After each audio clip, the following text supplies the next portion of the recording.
네, 2월 5일 월요일입니다. 최경련의 정치본색. 오늘도 놓치지 말고 꼭 알아야 할 뉴스들 준비했습니다. 스픽스가 콕 집어주는 뉴스, 스콕스 시작합니다.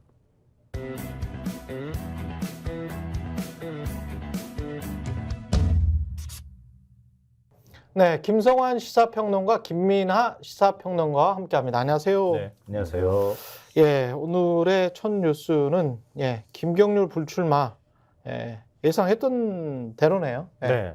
근데 우리가 지난 주에도 그렇지만 한 주 동안 하고 난 다음에요.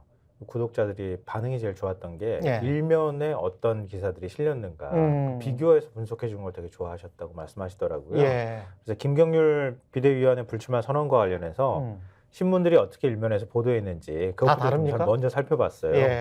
그러니까 오늘 그 6개 신문 저희가 분석하는 대상으로 볼 때 일면의 특징을 꼽으라 그러면 자는 신문 이렇게 구분할 수 있었습니다. 경향신문이 일면 머릿 기사로 제일 비중 있게 관련 기사를 올렸고요. 그랬네요. 예. 근데 김경률 불출마 결국 윤심 공천. 불출마한 게 결국 윤심 공천이다. 네. 그리고 윤심 공천이 앞으로 계속 이루어질 거라고 하는 것도 암시하고 있는 것 같아요. 그리고 한겨레 신문이 일면 하단에 이렇게 보도를 했는데 제목을 잠깐 보시면 아시겠지만 용산 압박 못 견뎠나 김경률 돌연 불출마. 뭔가 용산이 압력이든 뭐든 하여튼 영향을 미치고 있다는 거를 두 신문이 보도를 했고요. 중앙일보는 김경률 포함 여야 공천 경쟁 얘기를 넣었어요. 저기 안에 김경률 비대위원이 불출마 선언했다는 내용이 들어가 있는데요. 여야 공천 경쟁이 본격적으로 시작됐다고 하는 얘기는 좀 이따 저희가 다시 한번 상세하게 얘기를 나누도록 하죠. 그리고 6개 신문 가운데 동아일보 다시 한번 보여주시면요. 동아일보만 김포 목련 피면 서울 될 것이다 라는 한동훈 위원장의 발언을 유일하게 일면에서 다뤘어요. 근데 거기에 야권이 못 지킬 공약을 또 꺼냈다 이렇게 했던 내용을 나란히 이렇게 제목에다 넣어놨거든요. 보도신문이 보통 이렇게 보도를 하는 건요. 한동훈의 저 발언이 매우 불편하다 이런 걸 간접적으로 표현한 것이라고 생각하시면 될 것 같아요. 이것도 동아일보 사설을 통해서 저희가 그 증명을 해서 보여드리도록 하겠습니다. 그리고 일면신문의 차이점은 그렇고요. 공통점이 하나가 있었어요. 제일 많이 일면신문에 올라온 기사는요. 보건복지부가 2기 건강보험 종합계획을 발표했다는 거예요. 국민들한테 그 직접적으로 피부로 와닿을 수 있는 소식이니까요. 간단하게 내용을 요약해드리면 건강보험 의료 쇼핑 얘기들이 그동안에 많이 나와 있었잖아요. 재정이 뭐 고갈돼 가고 있다 이런 얘기를 하니까 병원 가면 건보료의 10% 최대 12만 원을 돌려주는 건강 바우처 제도가 이르면 연말부터 시범 운영된다. 이 시기하고 시범 운영이라는 데 초점을 좀 두셔야 될 것 같아요. 이 제도를 시행합니다. 이렇게 큰 소리는 치면서 발표는 했지만 실제로 시범 운영은 연말부터 된다는 거예요. 시범 운영은 연말부터 된다. 올해 안에는 시행이 되기 어렵다 이런 뜻입니다. 그렇지만 어쨌든 이런 기조로 건보 정책이 바뀌고 있다 이런 얘기고요.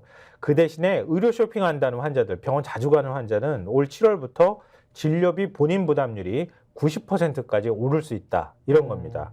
그러니까 병원 자주 가는 환자의 의료비 부담은 올 7월부터 오르니까 이건 당장에 닥칠 만한 일이거든요. 그렇죠. 그러니까 병원 자주 가시는 거에 대해서는 한번 생각해 보실 필요가 있을 것 같고요. 건강보험 병원 자주 안 가는 사람이 건강보험 돌려받는 거는 좀 늦게 올 연말에 시범 시행하고 난 다음에 아마 내년부터 시행에 들어갈지 안 될지는 내년에 또 봐야 되는 이런 상황이라고 생각하시면 될 것 같아요. 시간차 공격 또는 시간차 방어 그런 셈이죠. 시간차. 오늘 본격 아이템 논의 주제 중에 이제 이 건보 문제는 없으니까 짧게 코멘트만 하자면 우리가 일반적으로 생각할 때 뭐 제가 편향적인 사람이어서 그런지 모르겠습니다만 왜 편향적이지 않아요? 왜 그래? 그래서 그렇습니까? 난 평생 제가 편향적이라고 감동하는 것 같은데 그렇게 얘기해 주니까. 아니 모든 사람은 편향돼 있어요. 맞아요. 모든 사람은 편향돼 있기 때문에 스스로가 편향돼 있다 그러면은 어떤 절대적인 기준이 있는 것 같잖아요. 절대적인 기준이 있는 사람이 어디 있습니까? 그래서 저는 표정됐습니까? 안 표정됐습니까? 그러면 네, 아니 뭐 그걸 아무튼 윤석열한테 물어보겠어요? 한동훈한테 물어보겠어요? 아무튼 네.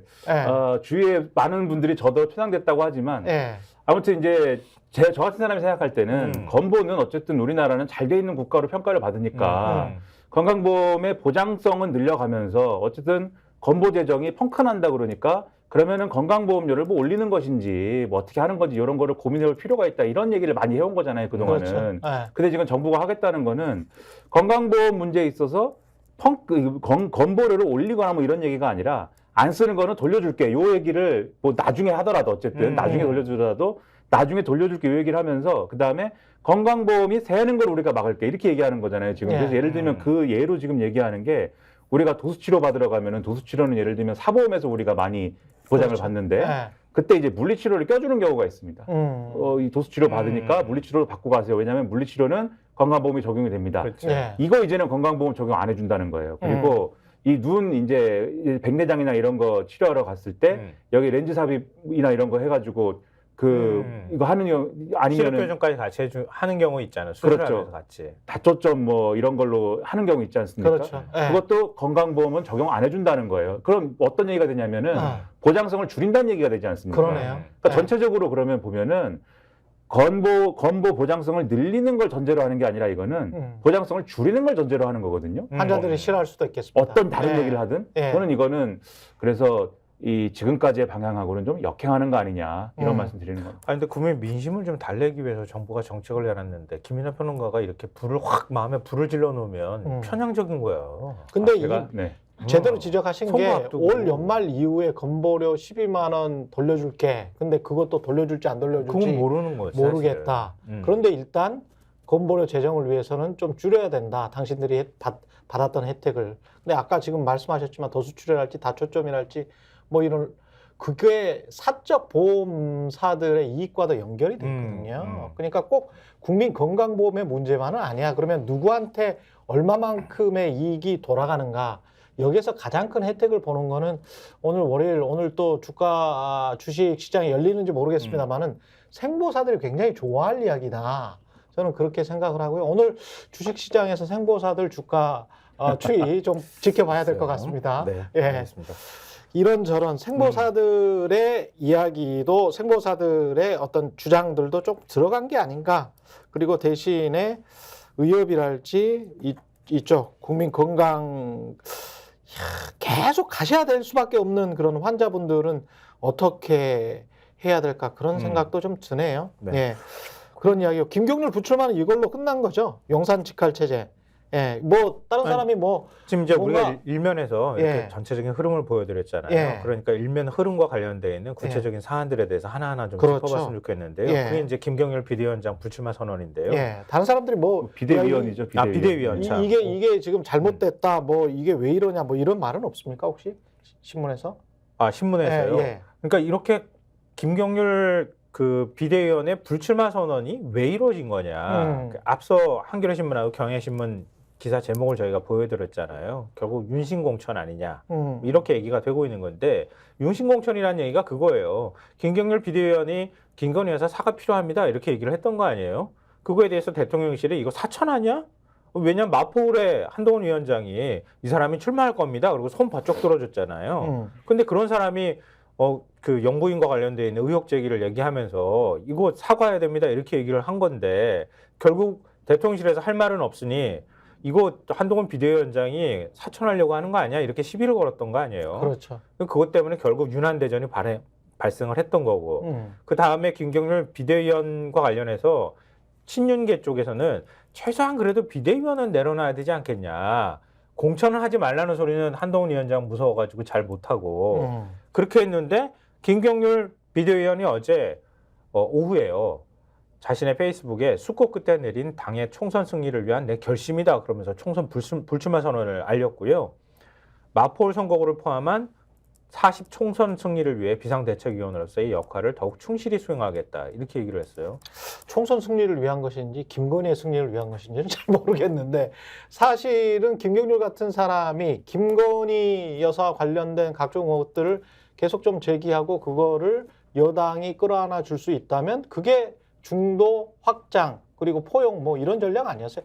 제가 스테레오타입으로 생각하는지는 모르겠습니다만 항상 민주당에 요구했던 게 그런 것이었기 때문에 제가 똑같은 것을 요구할 수밖에 없어요. 예. 근데 이 2위 김경률 비대위원의 결정이 외부의 영향을 받은 거냐 안 받은 거냐 이게 굉장히 중요하잖아요. 그러니까 내 본인 스스로가 생각할 때 분위기가 이건 아닌데 내가 그냥 결단을 할 거야 예. 이렇게 생각한 건지 압박을 받았는지 예. 이게 중요한데 김경률 비대위원은 당과 상의하지 않았다 이렇게 얘기를 했어요. 그리고 꼬리 자르기죠. 장도영 제가 사무총장은 보기에는. 예. 총선 승리에 가장 도움이 되는 결정이다. 이것도 당과 상의하지 않았다는 전제로 얘기한 발언이고요. 이철규 인재영입위원장 공교롭게 제가 어제 TV 나갔는데 바로 직전에서 그 얘기를 하는 거 봤어요. 인터뷰를 하는 거를 출연을 했더라고요. 근데 당의 화합과 결속의 장애요소가 될까봐 대승적 결단을 내린 것으로 들었다. 그러니까 어떤 관여도 하지 않았다. 이렇게 얘기를 했는데 언론에서 과연 그렇게만 생각하지는 않는 거겠죠. 지금 이제 예를 들면은 경향신문 같은 경우가 사설에서도 이제 그렇게 썼습니다. 제목이 이제 김건희 공격한 김경률의 불출마 윤심 공천 예고편인가 이렇게 써서 그러니까 결국은 요런 시각으로 보는 거죠. 요 경우에는 한동훈 비대위원장이 어쨌든 공천 문제를 둘러싸고 뒤에 좀 공천 얘기를 할지 모르겠습니다만은 소위 말하는 그 대통령실에 선이 다 있는 지금 이 참모 출신이라든가 또 검사 출신들이 지금 편한 자리에다가 다 공천 신청해 놓은 그런 상황이잖아요. 그래서 이분들에 대한 공천을 할 거냐 말 거냐를 두고 한동훈 비대위원장하고 대통령실하고 모종의 갈등은 불가피할 것 같은데 벌써 이제 김경률 비대위원이 불출마 선언을 하는 거 보니까 이 공천을 둘러싼 어떤 그런 힘겨루기에서는 한동훈 비대위원장이 밀리는구나. 그럼 앞으로 어떻게 되겠어? 이렇게 이제 보는 시각이 하나가 있는 거거든요. 근데 지금 오늘 신문 기사를 잘 보면은 이걸 가지고도 이제 두 가지 해석이 좀 엇갈리는 것 같습니다. 지금 말씀드린 이런 해석이 있고 앞으로 한동훈 위원장이 쭉 밀리나 봐. 그러니까 역시 윤심 공천이 되겠지. 그래서 되겠어? 이렇게 보는 시각이 하나가 있고 그다음에 방금 말씀한 이제 장동혁 사무총장의 말에서 이제 약간 가시를 찾는 그런 어떤 시각이 있는데 뭐냐면 이거는 결국 어쨌든 한동훈 비대위원장이 하나를 내준 거지 않습니까? 예. 쉽게 얘기하면 두 사람을 대립적인 관계로 본다면 김경률 비대위원의 거취를 하나를 내준 거잖아요. 그러면은 하나를 취할 수 있게 된 거 아니냐 막 이런 식으로 보는 시각도 있어요 지금. 그 하나가 뭘까요? 그렇다는 건 어쨌든 공천에서 예를 들면은 그 소위 말하는 윤심 공천을 일부라도 거부할 명분을 취하게 된 거 아니냐. 이게 약간 제가 볼 때는 희망적 사고인데 아무튼 뭐 이렇게 보는 신문들도 신문 기사들도 있습니다. 그래서 양쪽 시각을 다 설명하는 신문도 있고 예를 들면 한국일보 같은 경우에는 양쪽 시각을 지금 다 설명하고 있거든요. 보수 언론들은 한동훈 비대위원장이 공천에 있어서 주도권을 행사할 수 있는 명분을 갖게 된 것이다라고 지금 설명을 하고 있고 과연 양쪽에 어느 쪽이 될 것이냐를 이런 경우에는 저 같으면 이제 지켜볼 필요가 있다 이렇게 얘기를 하는데 과연 근데 주도권을 행사할 수 있을까는 전 상당히 의문으로 보는 게 지금 현역 의원들의 컷오프나 이런 것들에 대해서 좀 해야 이 예를 들면은 윤심 공천이 가능한 거잖아요. 그렇죠. 컷오프에 지금 관여하는 채점 매기는 사람이 지난주에 뭐라고 그랬습니까? 한동훈 비대위원장이 들어가지 않습니까? 근데 채점 매길 때 현역 의원들 너무 잘하고 있습니다. 뭐 이렇게 채점할 거냐? 그게 아닐 것 같다는 생각이 제가 들어서 뭐 여러모로 뭐 이런 이 신문들이 기대하는 구도는 아닐 것 같다 이런 생각이 좀 듭니다. 근데 전 그게 오버랩 됐어요. 윤석열 대통령이 김기현 대표한테 당대표는 하고 울산에서 출마하지 마 이렇게 얘기했다는 거 아니에요? 저도 그 생각됐는데. 근데 정반대로 하려고 그러니까 너 그만둬 이렇게 했다는 거 아니에요? 그러니까 너 그만둬 얘기를 하니까 그럼 당대표 그만두고 저 총선 출마할래요? 이렇게 가서 그렇죠. 지금 보수 진영에서 이 공천도 주지 마라 이런 얘기를 지금 하고 있는 상황이잖아요. 김경률 비대위원도 사실 비대위원장 내려놓고 비대위원 내려놓고 비대위원 내려놓고 왜 장이라고 그러지 자꾸 장을 좋아하시나 봐요. 고추장 좋아해요. 평론위원장으로 하시죠.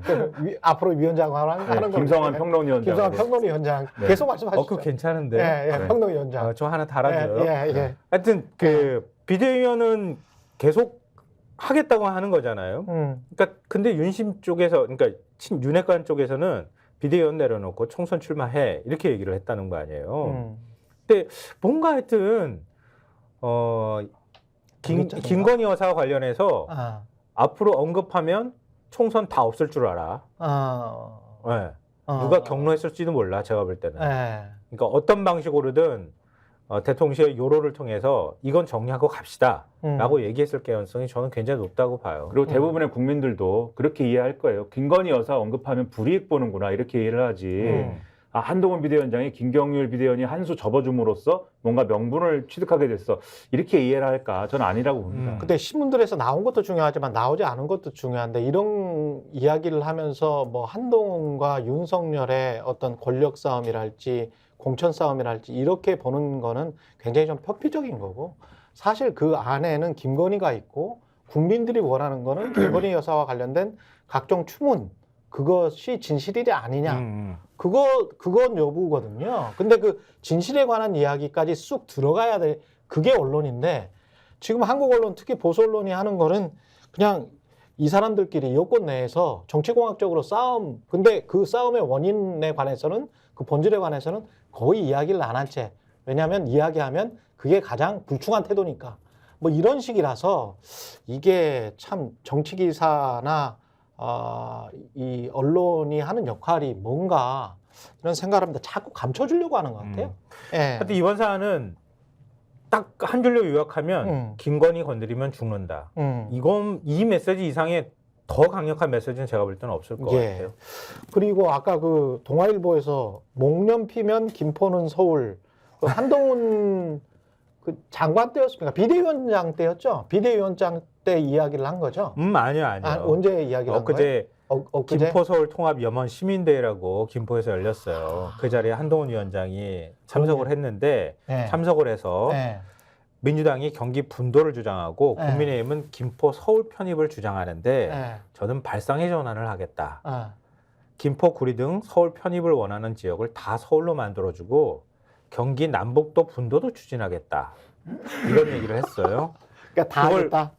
그걸 오늘 동아일보가 일면에다 딱 올렸잖아요. 뭔가 불편한 신기가 들어가 있어요. 제가 아까 말씀드렸죠. 대단하다. 동아일보 사설을 보면 왜 어떤 맥락으로 비판을 하는지 그게 나와요. 일단은 동아일보 사설 내용을 김민하 평론가가 소개해 주시면 제가요?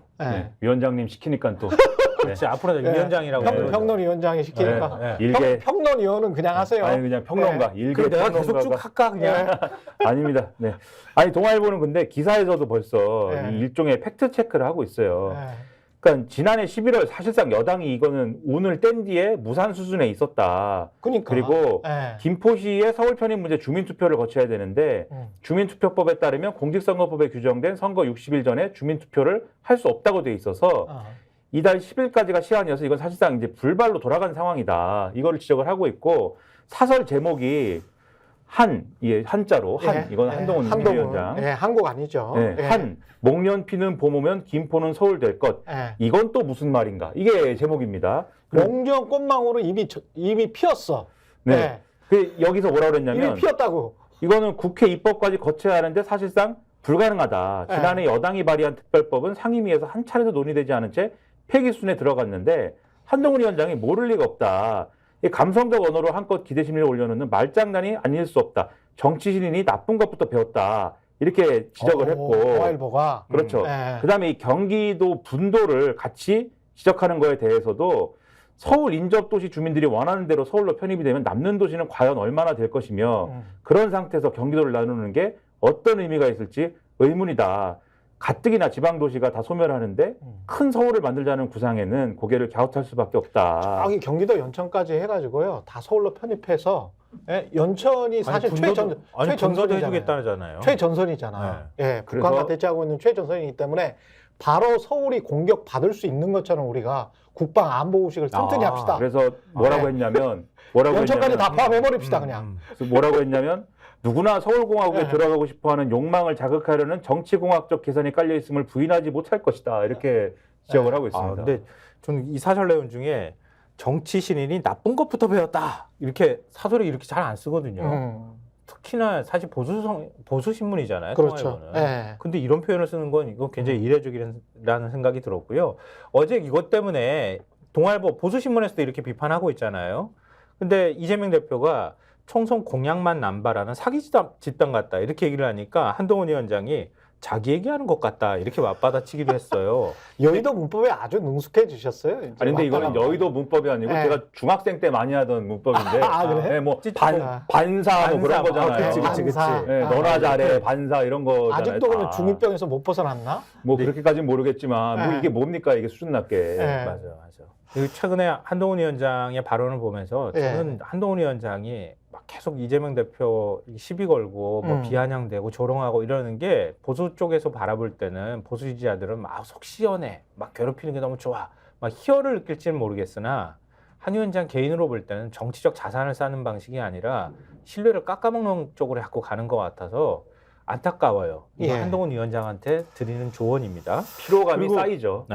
그리고 제가 이심전심이라고 내 마음하고 딱 맞는 그런 만평이 하나 있어서 꼭 이건 소개해드려야 되겠다고 생각을 한 게 있어요. 만화?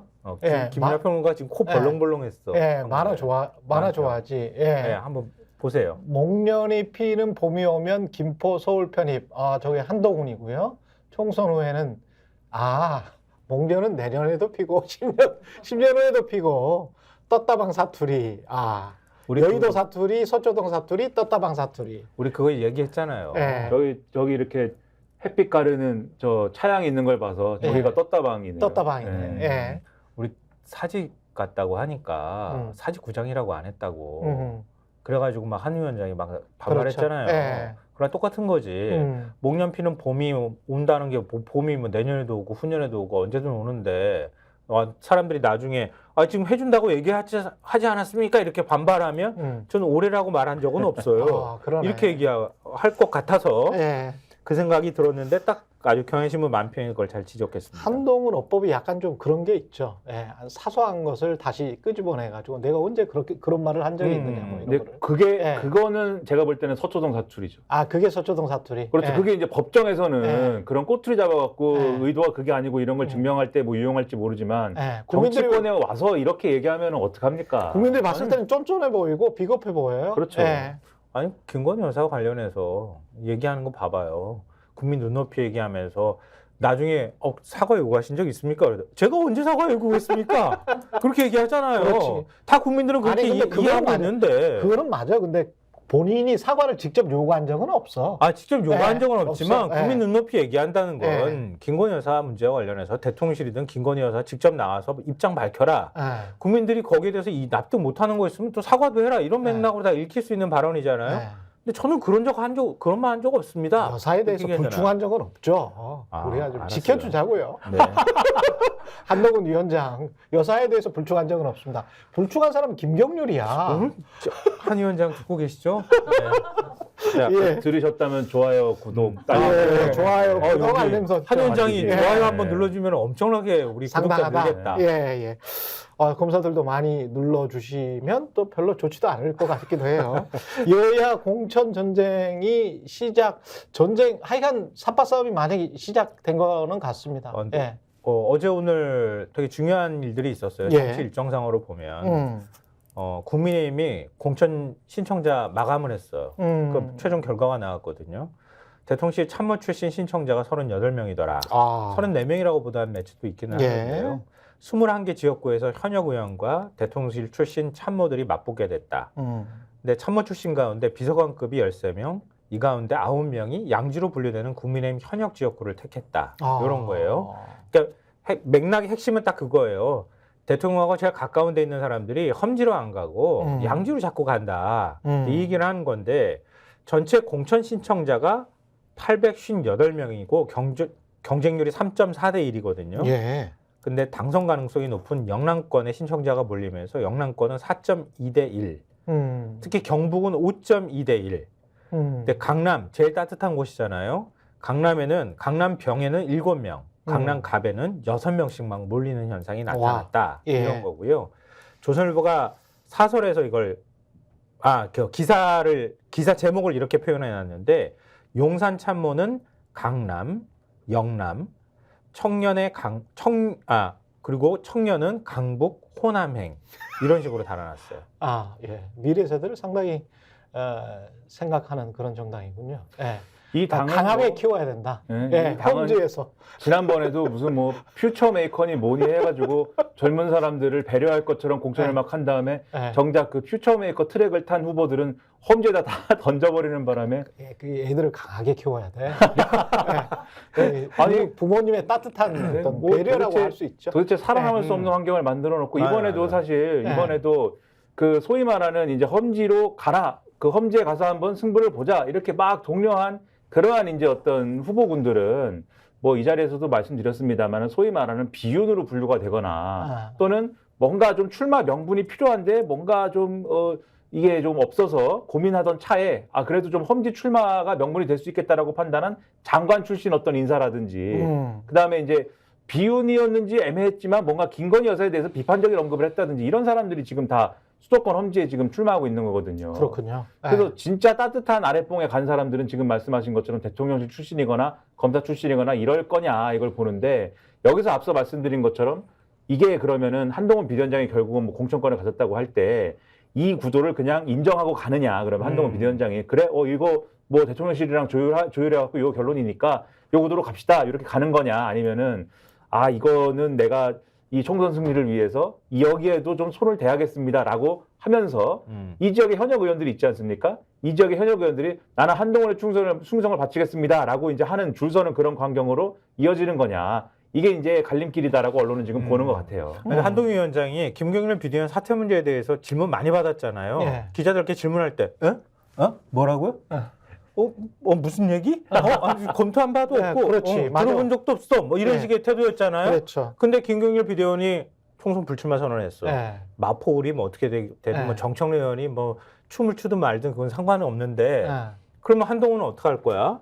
이 문제가 남는 데다가 그러면 김건희 여사 관련돼서 한동훈 위원장이 그래도 김경률은 지키겠어라고 했던 거는 86 운동권 세력 척결을 주장했기 때문에 그 상징성을 갖고 있기 때문이거든요. 예. 한강벨트 전부 다 그런 식으로 지금 공천하면 내가 받겠다고 막 내가 가서 싸우겠어 이런 사람이 들어가 있잖아요. 사람 못 돌아올 것 같아 내가 볼 때는. 대부분은 못 살아오거든요. 못 살아오는데 제가 가가지고 먼저 친환이 되겠습니다. 그리고 몸을 막 던졌는데 제일 먼저 몸 던졌다고 하는 김경률 비대위원이 총선 불출마 선언했다는 거는 앞으로 친한 사천은 없어라고 하는 대통령실의 메시지라고도 볼 수 있다는 거예요. 하여튼 뭐 그런 거고요. 민주당도 어제 굉장히 그러니까 지금 중요한 일이 진행되고 있어요. 민주당 공관위가 오늘까지 지역구 후보자 면접을 하게 되고요. 그렇습니까? 내일부터 종합심사에 들어갑니다. 예. 이명박 공관위원장이 하위 20% 평가를 받은 의원들에게 개별 통보할 예정이라고 하거든요. 아시다시피 하위 10%는 경선 득표수의 30%, 10% 초과 20% 이하는 20% 감산받게 되거든요. 그러니까 지금 공천 신청자들이 예비 후보들이 벌벌 떨고 있는 상황이라는 거예요. 예. 요 며칠 사이에 자기 운명이 지금 결정되는 상황이에요. 근데 이런 가운데 비명계가 얼마나 포함이 되는지 개파 갈등을 좀 유발할 수 있을 만한 여러 가지 뒷말이 나오기 시작했는데 3선 이상 다선 의원 지역구하고 호남 지역구에 현역 의원을 한 번 더 뽑을 것인지 묻는 여론조사가 진행이 됐다는 거예요. 예. 일부 초재선 의원 지역구에서도 후보 경쟁력 조사가 진행됐다고 하는데 이게 당 차원에서 한 것 같아요. 박용진 의원 지역구 강북을에서는 정봉주 전 의원, 이승훈 변호사 해서 3명 중에 누가 민주당 후보로 적합한 인물인지 조사를 돌렸다고 하는 거고. 당원조사예요, 여론조사예요? 여론조사도. 여론조사. 예. 예. 그리고 전략지역구로 지정된 중성동갑 있죠. 임종석 비서실장 출마 선언으로 시끄러웠던 지역. 예. 여기엔 지금 금천의 출마 예정으로 다 이미 다 알고 있었던 조상호 당 법률위 부위원장을 넣어서 박양숙 전 서울시 정무수석은 뭐 원래 출마 선언을 했으니까 그 지역에 3명을 넣어서 돌렸다는 거예요. 근데 왜 금천에 출마하겠다고 했던 사람을 빼가지고 이쪽에 전략지역구라고 할 수 있는 중성동 갑에다가 여론조사를 돌렸느냐. 뭔가 다른 생각이 있는 것 아니냐. 그러니까 임종석 전 비서실장 출마에 불편한 거 아니냐. 출마를 불편하게 생각하는 거 아니냐. 이런 오해가 생겨나고 있다. 이런 말입니다. 예. 그러니까 언론에서 이런 식으로 해설을 쭉 이제 하고 있는 거죠. 소위 말하는 친명 대 친문 구도에서 그게 이제 친명 대 친문 구도가 맞느냐라는 의문도 있습니다만 한쪽에서는 민주당 내에서는 여하튼 어쨌든 간에 친명 대 친문 구도에서 이른바 이제 친문이 지금 뭐 예를 들면 비주류다 언론이 이렇게 해설을 하니까 그 비주류에 속하는 현역 내지는 도전자들을 밀어내거나 이렇게 하기 위해서 이제 소위 말하는 도전자 입장인 친명들을 쭉 이제 경쟁력을 조사를 하고 거기에 맞는 대로 보내기 위해서 움직이고 있는 거 아니냐 뭐 이런 식으로 이제 많이 얘기를 하는 건데 그런 이제 분열상이나 이런 것들이 사실 지금 처음 나오는 얘기도 아니고 계속 민주당 기사는 다 얘기거든요. 지금 몇 달이 뭡니까? 거의 1년째 계속 이제 이 얘기이기 때문에 이걸 좀 봉합해야 되는 이 어떤 모먼트가 필요한데 그래서 이재명 대표가 사실 그래서 문재인 전 대통령하고 비공개 오찬을 한 거 아닙니까 어저께? 그랬죠. 그래서 이 자리가 그런 자리가 돼야 되는 거죠. 실제로 이제 이 자리에서 더 이상 이제 이런 좀 친명 대 비명이다 이런 구도는 좀 나오지 말아야 된다, 단결해야 된다. 문재인 전 대통령이 이런 얘기를 했고 명문정당 뭐 이렇게 그렇죠. 조언을 하기도 했더라고요. 그리고 이재명 대표가 분열과 갈등을 용광로처럼 녹여내야 된다 이런 얘기도 했고. 이런 프레임이 안타깝다, 단합이 중요하다 이런 얘기 막 나누고 했는데, 근데 여기서 나온 얘기도 지금 이제 어떤 갈등을 좀 예고하는 뼈 있는 얘기가 있다 이런 보도들이 나오고 있습니다. 일단 많은 이제 언론들이 얘기하는 거는 문재인 대통령이 중진들의 나름대로의 희생이 필요하다. 요거는 이제 공통적으로 얘기를 하고 있어요. 문재인 대통령이 중진들의 희생이 필요하다. 단결을 하기 위해서는 이런 얘기는 했다고 하는데, 근데 한겨레의 경우에는 이재명 대표의 측근의 희생도 필요하다. 이렇게 얘기한 걸로 지금 보도를 하고 있습니다. 이렇게 되면 이제 얘기가 달라지죠. 중진의 희생이 필요하다라는 거는 일종의 이제 물갈이나 이런 것들이 필요하다라는 차원의 원론적인 얘기로 해석을 할 수가 있는데, 근데 이재명 대표의 측근의 희생도 필요하다라고 얘기를 하게 되면은 양측이 한 발씩 물러서야 된다. 그래서 이재명 대표 쪽도 뭔가 할 일이 있다. 이렇게 해석이 되지 않습니까? 그래서 이게 실체가 뭐냐, 어떤 말씀을 한 거냐 좀 의문인 부호가 찍힐 수가 있는데, 이걸 또 약간 해석이 다른 언론도 있어요. 한국일보 같은 경우에는 이런 식의 보도를 했습니다. 그러니까 이 자리에서 한 얘기는, 문재인 대통령이 한 얘기는 과거에 지난번에 총선 할 때, 이건 이제 지난번이 아니고 문재인 대통령이 이제 새정치민주연합 대표할 때, 그 당시에 이제 대표 물러나고 김종인 비대위원장하고 하면서 이해찬 대표가 이 공천 못 받았던 거잖아요. 그리고 그 당시에 어쨌든 문재인 대표 시절에 자기 측근이었던 사람들이 공천을 못 받은 사례가 있는데 그걸 중진들의 희생이라고 표현을 했다는 거예요. 근데 그걸 해석을 해보면은 결국 측근의 희생도 필요한 거 아니냐라는 얘기로 이해할 수 있는 거 아니냐, 이런 해석이 있다라는 걸 한국일보는 보도를 했는데, 그래서 한겨레는 거의 직접적으로 언급을 한 것처럼 얘기를 했는데 측근의 희생을, 한국일보는 또 그렇지 않은 것처럼 보도를 하고 있어서 어느 쪽인지는 모르겠습니다만 어쨌든 이 만남에서도 여전히 이 소위 말하는 친문 대 친명의 구도가 해소됐다라고는 언론이 보도를 지금 안 하고 있다, 이런 얘기인 거죠. 그러니까 문 대통령이 명문 정당 얘기를 꺼내면서 굉장히 분위기가 좋았구나. 어제 그냥 화기애애하게 그냥 당 단합 이런 것만 얘기하고 끝났구나, 이렇게 보통은 생각해 왔는데 그런 자리는 아니었을 가능성이 높다는 걸 보인다는 거예요. 비공개 단독 회동을 한 30분 정도 가졌다고 하는데 아마 그 자리에서 나왔을 가능성이 있어 보이는데 아까 김민하 평론가가 얘기했지만 한마디로 정리하면 이거예요. 친명계, 친문계 용태우에 문재인 전 대통령이 직접, 한겨레 신문 워딩 그대로인데 직접 견제구를 날린 것으로도 해석된다, 이거예요. 그러니까 이재명 대표, 우리 자꾸 친문계라 그래가지고 자꾸 지금 공천에서 배제하려고 하는 그런 움직임 이제 하지 않았으면 좋겠다. 이재명 대표 가까운 측근들의 양보도 필요한 거 아니냐. 그러니까 이른바 친명계라고 하는 사람들이 들어가가지고 자꾸 차지하려고 하면서 친문계 밀어내고 있는데 그거 양보 좀 필요한 거 아니냐. 우리도 좀 친문계라고 불리는 인사들 억지로 밀어내지 말고 좀 둬라, 이렇게 말했다고 하는 거예요. 그러니까 이 얘기가 앞으로 어떻게 파장을 일으킬지, 또 실제 공천 과정에서 어느 정도 반영되는지 이걸 좀 보면 될 것 같고, 뭐 친문이라고 하니까 친문의 최고 정점에 문재인 전 대통령이 있는 거잖아요. 문 전 대통령의 발언이 제일 무게감을 갖는 거기 때문에 앞으로 공천 과정을 통해서 친문계가 밀려나는 현상이 나타나면 진짜 거세게 반발할 가능성이 있다. 문재인 대통령도 이렇게 얘기를 했기 때문에 한번 주목해 봐야 될 지점이 아닐까 싶어요. 제가 하나만, 이 한겨레 기사에서 하나만 더 말씀드리면, 두 사람의 이견은 선거제에서도 좀 드러난 걸로 기사는 돼 있습니다. 또. 그러니까 이재명 대표는 한겨레 기사에 의하면은 오늘 권역별 병립형에 대한 입장을 정해서 발표할 걸로 그렇게 보도가 되고 있는데, 문재인 전 대통령과의 만남에서 문재인 전 대통령은 연동형 비례제에 가까운 입장을 거론한 것으로 보도가 되고 있거든요. 그렇죠. 발언으로 보면 민주당과 우호적인 제3의 세력들까지도 함께 힘을 모아서 상생의 정치로 나아갈 수 있다면 뭐 중요한 의미가 있을 것이다 이렇게 얘기를 했다는 거예요. 이게 준연동형 그러네요. 문재인 전 대통령이 언급한 것이다 이렇게 해석을 하고 있거든요.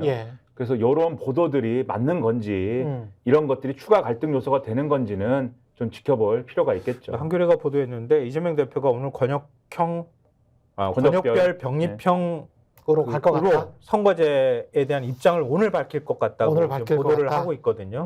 오늘 진짜 밝히는지 이걸 좀 봤으면 좋겠는데 설 전에 밝히는 게 이게 맞는 건가 이런 생각도 좀 드네요. 이것도 상당히 시끄러울 수 있으니까. 대통령 선거는 아니지만 그래도 총선인데 그 국회의원들이랄지 현역이든 뭐 이 후보자들이든 간에 큰 그 줄기에서 이런 정치세 나는 뭐 친명이네, 나는 뭐 친문이네, 나는 친윤이네, 나는 친한이네.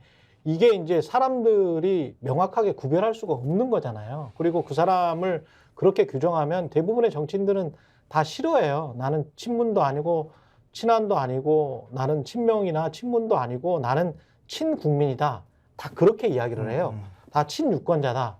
그러면 친유권자들답게 민생 현안이랄지 외교 현안이랄지 부동산 현안에 관해서 어떤 입장을 가지고 있는지는 언론이든 시민단체든 누군가가 쫙 정리를 해서 좀 보여줬으면 좋겠어.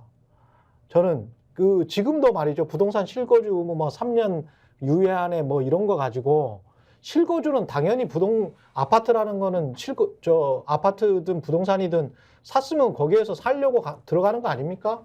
그러면 저 전세 못 줄 것 같으니까 내가 돈이 융통이 안 될 것 같으니까 그거 융통 뭐 3년 더 해주시오. 5년 더 해주시오. 이제까지 계속 유예를 해줬는데 앞으로도 계속 투자할 수 있게 해주시오. 이거잖아요. 지금 여야가 말하는 거는. 저는 근데 그런 거 자체가 투자나 투기적인 분위기를 부동산에 대해서 부추긴다라고 생각을 하고 그런 국회의원들이 계속 뭐 200명, 250명 그거는 다 합헌이야. 그런 안에 관해서는 그 합헌선을 다 유지해. 그러면서 그 국민들 욕망만 부추기는 그런 국회의원들이 한 250명 정도 되는 국회를 싹 갈아엎지 않고는 뭐가 되나? 제가 지역이 호남인데 호남 지역 출신의 호남 지역 지금 현재 정치인들도 개혁적이지 않아요. 제가 볼 때는 전혀 개혁적이지 않아. 뭐 무슨 민생이나 외교나 이 부동산이나 관련해 가지고 무슨 뭐 철저히 기득권 집단들이지. 그래서 저는 이런 것들에 관해서 명확한 입장을 밝히고 그리고 그것에 따라서 비례대표를 하든 아니면 그 사람들을 여론조사로 밀어주든 그런 어떤 운동이나 그런 언론이 나타나야지 이건 친명이니까 밀어주고 이거 친문이니까 배제를 하고 이게 무슨 짓거리입니까 이게 지금. 이게 지금 뭐 하는 거예요? 이게 지금 정치를 하자는 거예요? 지금 투표를 하자는 거예요? 뭐 하자는 거예요? 그게 우리 삶이랑 무슨 상관이 있습니까? 그런 사람들이 되면 우리 삶이 좋아집니까? 아니잖아요. 갈아엎자. 네, 그런 거죠, 지금. 하려면 제대로 개혁을 하라는 거죠. 말로만 언론개혁, 검찰개혁 지금 제대로 했어요? 못 살겠다, 갈아엎자. 이렇게 화를 내고 그러세요. 아니, 제가 이제 말을 하다 보니까 조금 화가 나는 측면은 있어. 화가 나는 측면은 있는데. 저도 화가 납니다, 지금. 네. 예, 정말 좀 답답하다. 그리고 정치도 답답하지만 언론도 이 세력의 프레임에 무슨 세력? 지들끼리 싸움하는 거 아니야? 지들끼리. 지들끼리 더 먹자고 싸움하는 거잖아. 저도 열받습니다, 지금. 아니, 국민의힘 편향 방송 아닙니까? 국민의힘의 편향된 방송 아니, 아닙니까? 친윤 친한 다 말했잖아요. 아, 그런가요? 친윤 친한 다 말했잖아. 그 친윤 친한도 저는 웃기다고 봐요. 윤석열이 지금 지지율이 이렇게 낮은데 친윤해서 뭐 하자는 거야 지금? 아니, 친윤해서 뭐 하자는 건데? 자, 도대체 친윤해서 뭘 위원장 자격으로 말을 끊겠습니다. 예, 뒤에 더 할 얘기가 있잖아요. KBS 그 사전 녹화 신년 대담을 한 것도 어떻게 했을지 뻔해. 이야기도 하기 싫지만 뭐 해야겠죠. 뭐 일단 어떻게 했는지. 이를 깎여 물고 웃음을 참던 김민하 평론가가 얘기해 주시죠. 화가 납니다. 네. 열받는다. 아니 친윤에서 뭐 하자는 거야 지금. 친윤에서 국민들이 다 싫어하는데 친윤에서 뭐 하자는 거야. 그렇게 해서 뭐 정치에서 한 80석 따면 국민의힘이 좋아? 사전 녹화해서 뭐 하냐? 뭐 하냐? 이거 운동권 벌은 나왔네. 그 이제 4일이니까 어제죠. KBS하고 이제 용산 대통령 집무실에서 신년 대담을 사전 녹화를 했다인데 사실 한 것만 많이 보도가 됐고 윤석열 대통령이 실제로 무슨 얘기를 거기서 했느냐는 보도가 많이 안 됐지만 또 이제 조선일보가 우리의 또 보수 세력에서 일어나는 일은 가장 잘 알지 않겠습니까? 조선일보가 일부 이제 어떤 입장을 밝혔는지에 대해서 구두점 찍어서 딱 보도를 했는데 뭐라고 했느냐에 대해서는 뭐 그동안의 어떤 신년 국정 구상이라든가 그리고 그동안 뭐 민생 토론회에서 얘기했던 어떤 국정 과제 정책 방향 이런 걸 주로 설명을 했고 김건희 여사의 이제 그 명품 가방 수수 논란에 대해서는 이 김건희 여사가 김건희 여사의 부친과의 인연을 앞세워서 집요하게 이 만남을 시도해온 이 목사를 매정하게 뿌리치지 못한 점에 대해서 아쉽다 이런 취지의 얘기를 했다라고 하고요. 그 다음에 매정하게 뿌리치지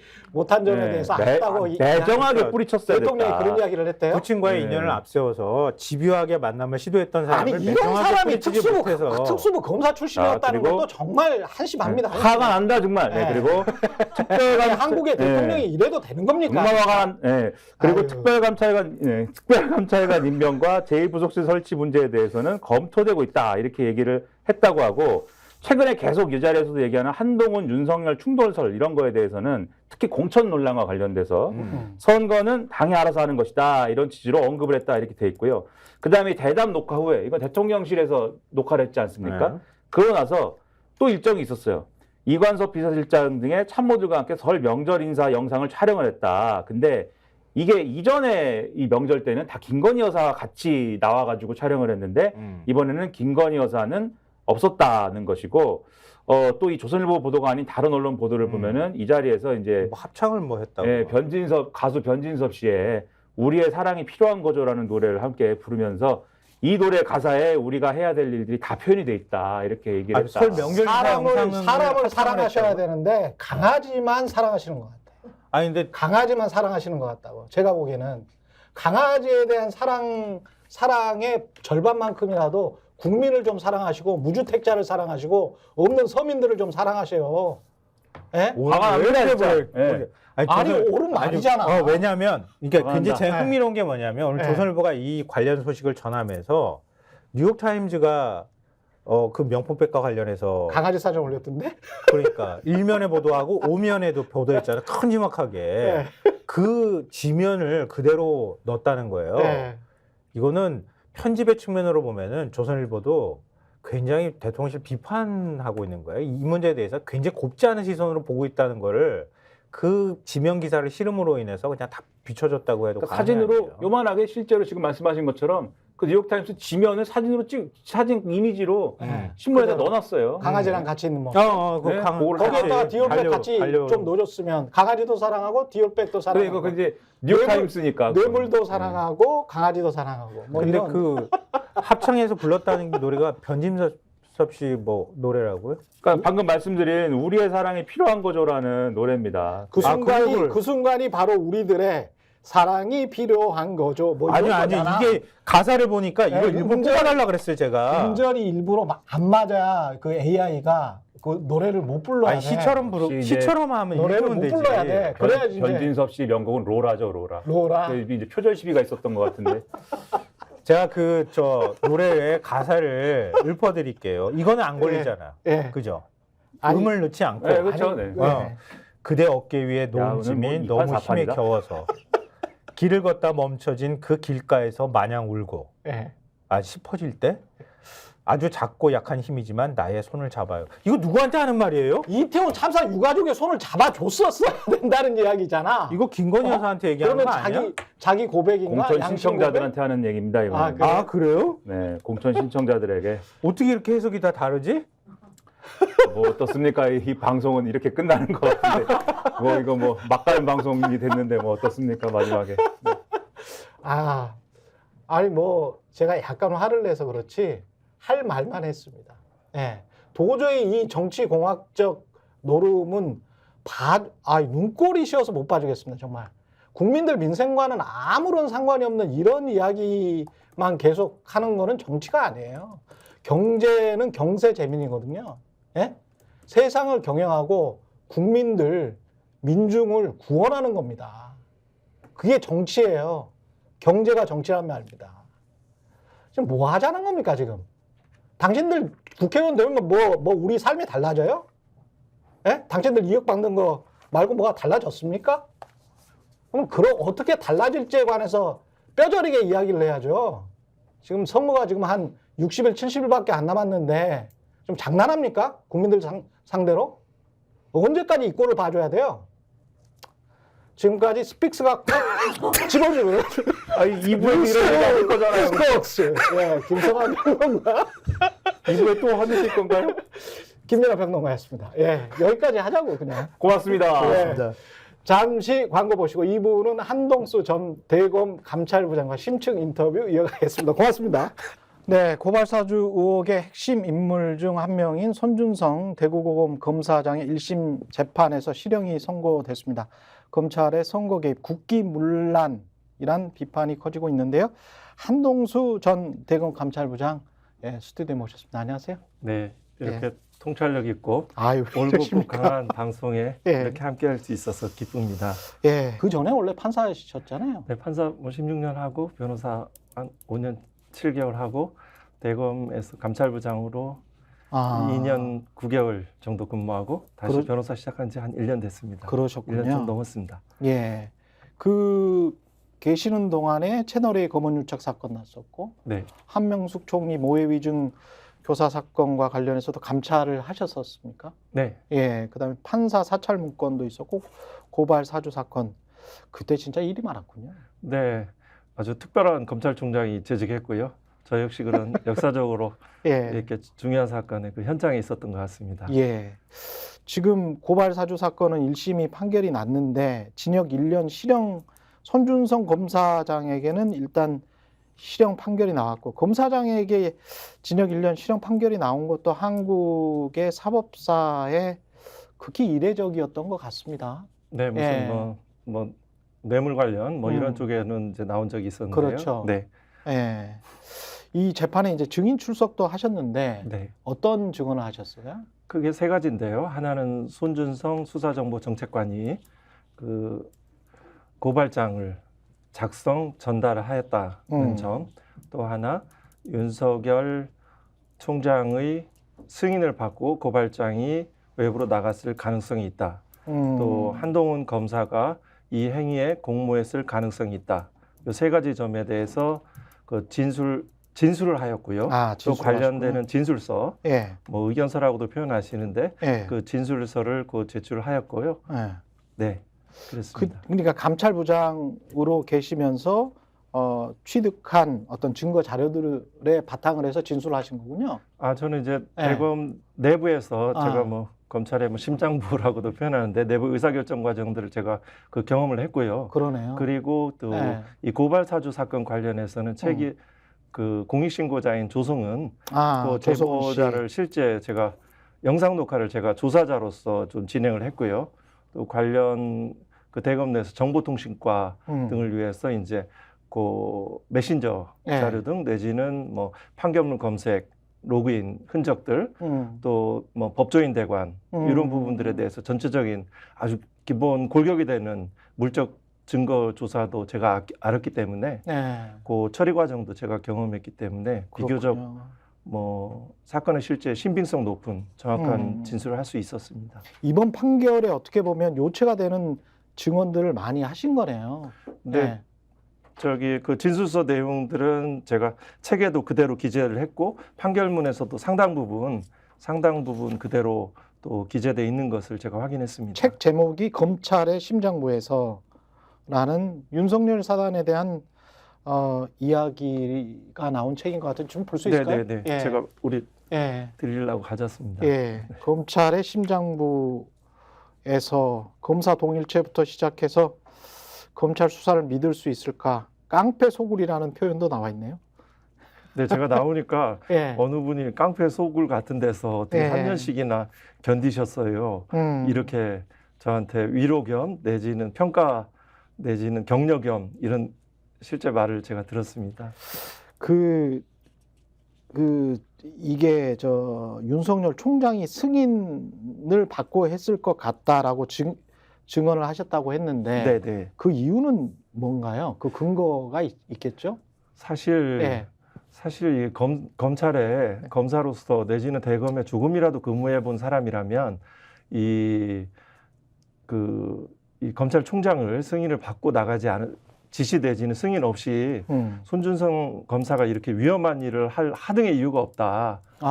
그 내에서 이제 고발장 내에 이제 그 윤석열과 그 부부, 그 부인 김건희 또 한동훈 검사가 피해자로 적시가 돼 있지 않습니까? 예. 수사정보정책관은 뭐 직제상으로는 대검 차장검사 밑에 있지만 이 직보하는 관계거든요. 매일 아침에 대검 부장들보다 앞서서. 매일 아침에? 네, 매일 아침에.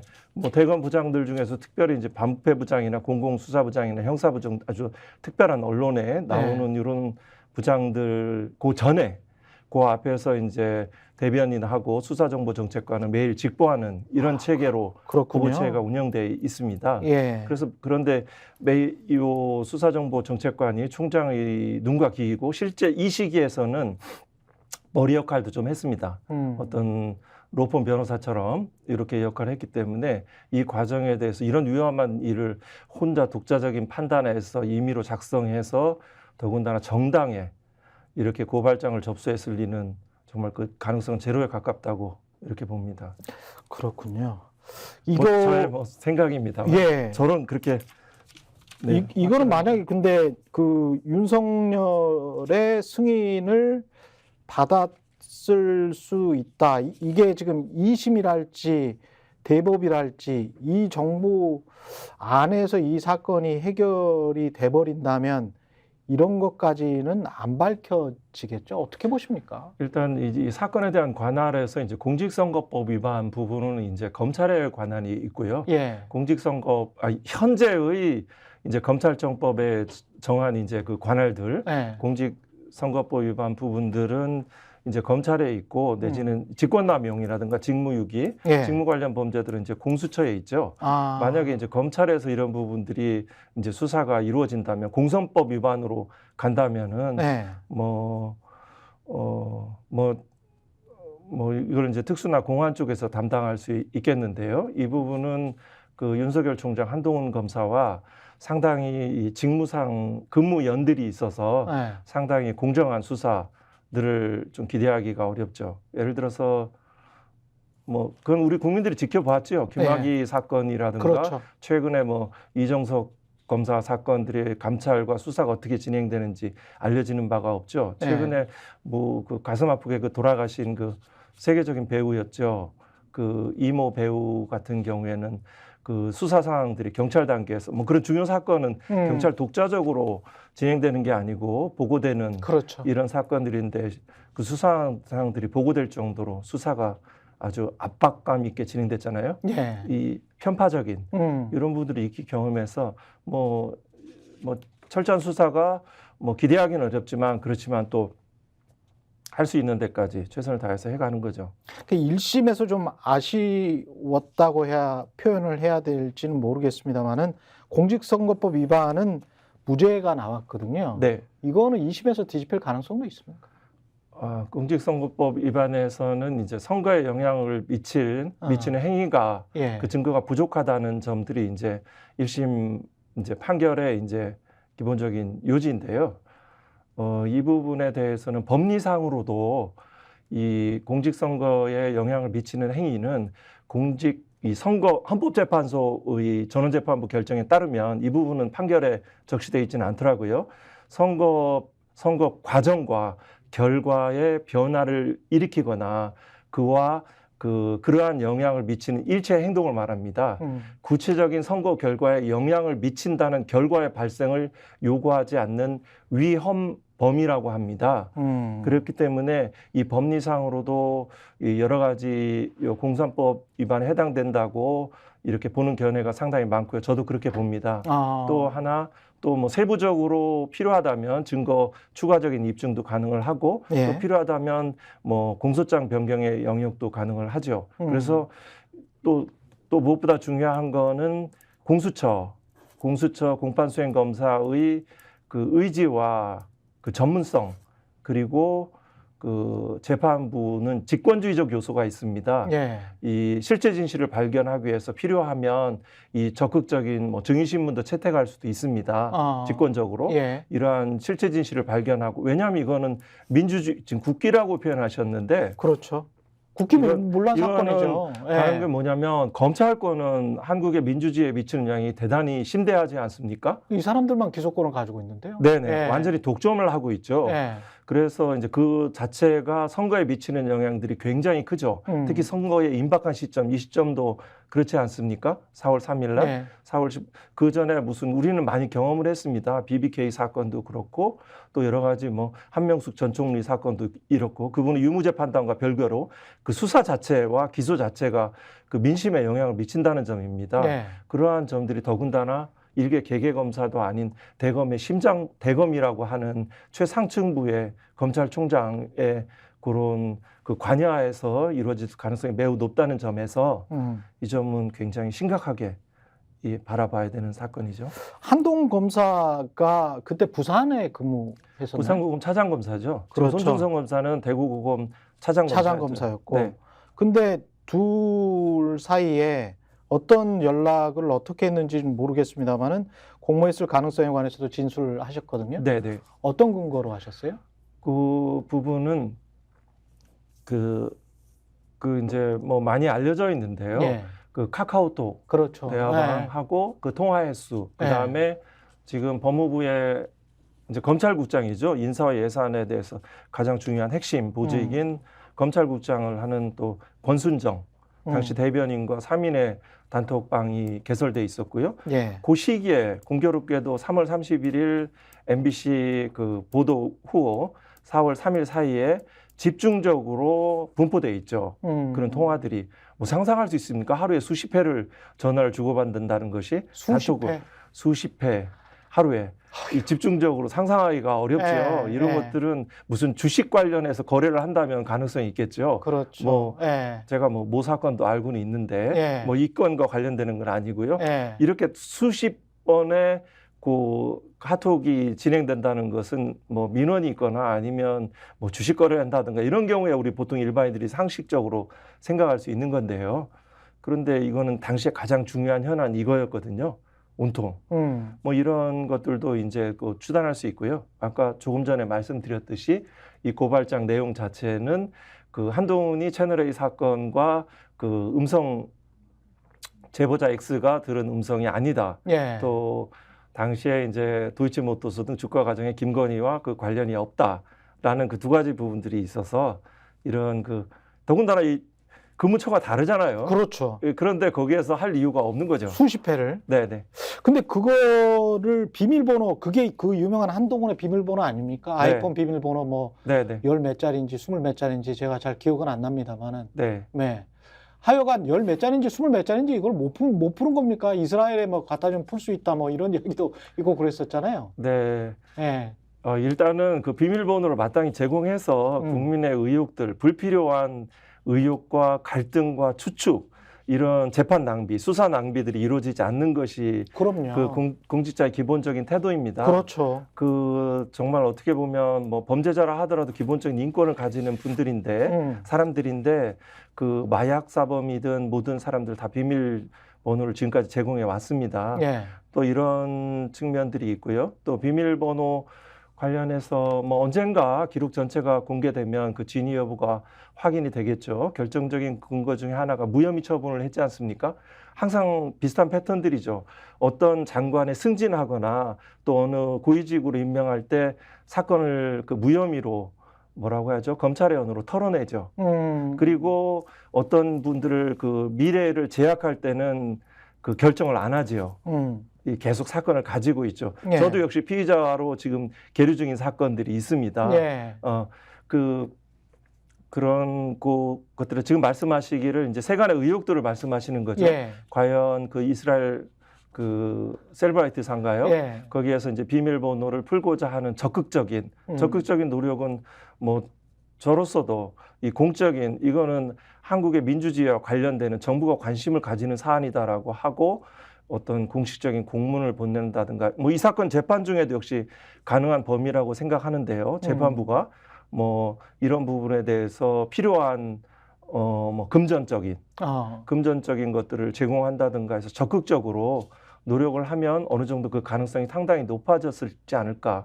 당시에 이제 과학수사부 자체에서 현재의 기술적 수준 하에서 그 핸드폰에 그 비밀번호를 할 수 있다라고 판단을 했는데 그러니까. 그 판단의 근거들은 정확했는지 실제 그러한 판단이 있었는지 여부에 대해서는 그 관련자의 증인들을 통해서 그 사실 여부를 검증해야 된 것 같습니다. 단지 보도만 났었거든요. 휴대폰은 그러면 지금 어디에 있나요? 그 휴대폰은 그 무혐의 결정되면 그 반환됩니다. 돌려줍니다. 그러면 다시 뭐 받아봐야 소용도 없겠습니다. 네, 뭐 그리고 뭐, 근데 뭐 다른 뭐 아마 휴대폰은 없어졌겠구나. 수차례 뭐 초기화하면 상당히 그렇죠. 없어진다는 것을 경험을 했습니다. 지금 손준성 검사 사건은 기소가 됐는데 반환되었다는 말씀을 들으셨습니까? 그러네요. 반환되지 않았다면 예를 들어 구속영장을 청구받을 때 영장 그 신문하는 담당 판사에게 비밀번호를 제공할 것이다. 즉 증거인멸 가능성이 없다라고 진술을 하고 구속영장이 기각됐다는 것으로 보도가 됐는데요. 만약은 이거는 기소가 됐다면 공소 제기됐다면 압수물에 대해서 압수물이지 않습니까? 이거를 반환됐는지 이 부분은 확인을 해봐야 되겠습니다. 만약에 되지 않았더라면 뭐 공수처 또는 그 재판부에 따른 비밀번호를 확보하기 위한 그런 조사 심리는 가능하지 않을까 이런 생각은 가집니다. 그건 확인해봐야 됩니다. 제가 모르는 사실입니다. 이 정부 하에서 이 검찰의 지금과 같은 스탠스란다면 이 정부가 이렇게 계속되는데 검찰의 스탠스가 계속 이렇게 앞으로도 3년 동안 이렇게 계속된다면 혹시 관련이 있을지도 모르는 윤석열 당시 검찰총장이나 이런 사람들은 빠져나갈 수도 있겠네요. 이 사건이 그냥 대법에서 그냥 이렇게 마무리가 된다면 손준성 하나로 마무리가 된다면 그냥 빠져나갈 수도 있는 그런 사건이 될 수도 있겠습니다. 끝나버리면 대법 판결이 끝나버리면 대법 판결이 이제 무죄로 확정된다는 뜻인데요. 1심 내로 뭐 손준성만의 어떤 단독범 그리고 그 위는 잘 모르겠다. 이렇게 그냥 된다면. 그 부분은 뭐 일단 공범관계에 대해서 인정을 하지 않은 상태 속에서 이루어졌기 때문에 그에 대한 뭐 충분히 다른 뭐 글쎄요, 그건 뭐 가정을 전제로 하는 이런 생각들이고요. 뭐 탄핵 소추도 마찬가지죠. 아니 너무 아쉬워서 그래요. 너무 아쉬워서 이게 이런 식으로 해서 3년 정권이 남았는데 이렇게 해서 빠져나갈 수도 있겠구나. 또 김건희 주가 조작 의혹 사건도 비슷할 수 있잖아요. 총선 끝나고 뭐 무혐의 처분을 하든 적당하게 뭐 벌금이든 무슨 적당한 선에서 적당한 양만 기소를 하든 일부 기소를 하든 그래서 철저히 좀 봐주는 식의 어떤 농간을 부릴 가능성도 지금까지 검찰의 행태를 보면 제가 검찰을 너무 이제 무시하거나 그러는 것 같긴 합니다만 제 판단으로는 제 양심상으로는 검찰의 지금까지 행태가 그렇습니다. 검사 여러분 죄송합니다만은 그런 정도의 신뢰밖에 못 받고 있습니다, 여러분이. 그래서 그런 저의 불신하에서 지금 여쭤보는 거예요. 만약에 이렇게 되면 그냥 다 고발 사주건 김건희 주가 조작 의혹이건 그냥 흐지부지 될 가능성이 있잖아요. 근데 저는 이제 문제를 풀어가는 과정은 지금 우리 말씀하신 거는 그 국민 일반의 어떤 상식 내지는 통상적인 법 감정, 과거 검찰의 그 아주 민심은 사실은 사소한 부분엔 반응하지 않으시지만 중요한 핵심적인 세상의 이질들은 다 꿰뚫고 있다라고 저는 생각합니다. 그 과정에서 그런 말씀이 나온 것은 제가 충분히 이해합니다만 문제를 해결하고 문제를 확보해 나가는 그러한 접근보다는 저의 생각은 그 실체 진술, 뭐 실제 말하면 많은 법 기술을 발휘하고 또 어떤 분은 이제 그 법 꾸라지라고 하던가요? 이와 같은 형태로 내지는 선행 결정을 뭐 무죄 확정을 빨리 받는다든가 채널A 확정, 채널A 그렇죠. 사건도 예. 그 이동 기자에 대해서 예. 무죄 확정이 되면 그 공범에 대한 이제 소추 가능성들이 이제 극히 희박해지는 형태로 남는 거잖아요. 예. 이런 형태로 선행 결정을 확보해가는 것은 과거 제가 판사일 때는 몰랐는데 검찰에서 항용 여러 군데에서 써오는 그렇죠. 아주 오래된 노하우처럼 활용되는 기술입니다. 그게 굉장히 다 연계가 전략적으로 예. 기획하는 일들이죠. 그렇지만 이 과정에서 이 수많은 진실과 그 목격자들과 증인들이 있기 때문에 뭐 진실이 영원히 묻힌다고는 생각하지 않습니다. 밝혀지라고 봅니다. 예. 뭐 실망하지 마시고 하나씩 실체를 파악하고 그에 따른 판단을 하는 것이 일을 해가는 순서라고 봅니다. 여기에서 중요한 단서가 하나 나온 게 손준성 검사와 총장 비서실 비서와의 메신저 기록이 나왔죠. 네. 여기에는 구체적인 내용들이 있습니까? 제가 그 내용은 제가 네. 진술한 것이 아니고, 네. 제가 진술한 것이고, 제가 법정에 그걸 들고 가서 증거로 제출한 것은 아니고요. 예. 그거는 이제 대검 내에서 이제 그 메신저 등을 이제 그 서버 이런 분들을 이제 뭐 이프로스 게시판이든 이런 거를 그 관리하는 이 부서는 정보통신과입니다. 정보통신과 예. 뭐 부장검사가 보호하고 있는데요. 그 관련해서 그 어떤 그 쪽지에 대해서 이제 일반 대화는 삭제돼서 볼 수 없는데 쪽지에 그 통신이 들어가 있죠. 그 내용 자체는 제가 법정의 심리를 통해서 보건데 그 내용 제천을 안고 그 일시 장소 그 대화자 것들이 존재했다. 그런데 예. 통상 이제 저도 실제 감찰부장으로 내지는 누군가를 만나러 갈 때 특히 검찰총장은 뭐 언제나 내려가서 만날 수 있는 것이 아니고요. 부속실을 통해서 지금 가서 그 대면 보고가 가능한지 또 대면 보고가 그럼 또 회신이 오죠. 지금 가능합니다. 내지는 뭐 조금 몇 시에 가능합니다. 이런 연락을 받는 통상적인 형태이죠. 여기에 그 내용은 지금 뭐 저 법원에 제출이 됐었나요? 어떤 내용이었는지? 어떠한 내용인지 그거는 제가 그 심리 과정에 제출되지 않은 것으로 보는데요. 그래요? 그런 것으로 예. 제가 하는데 실제 이제 그거를 진술할 때 예. 제가 뭐 옆에 이제 손준성 검사도 있고 이제 변호인도 있고 이제 중요한 대목이기 때문에 예. 제가 뭐 원래는 재판부를 보고 이제 진술을 해야 되는데 이렇게 그렇군요. 정면으로 응시를 하고 이렇게 진술을 했습니다. 예. 그 태도 증거를 저 이제 판사 경험에 비춰서 보는 거죠. 뭐 특별하게 저 시선을 뭐 양쪽에서 마주친 바도 없고 또 제가 반대 신문을 위해서 또 1차 길이 이 증인 신문길이 속행됐습니다. 예. 제가 2번 법정에 출석한 거죠. 그때도 이 부분에서 특별한 반박 이런 뭐 반대 신문 사항이 있었던 걸 기억하지 못합니다. 저는 이 내용이라고 봅니다. 그렇군요. 검찰총장실 비서면 서기관급입니까? 서기관이죠. 예. 이 사람 4급. 이 사람 혹시 지금 대통령실 가 있지 않습니까? 대통령실 그 비서실 부속실장이죠. 그쵸? 1급이죠. 그렇죠. 네. 예.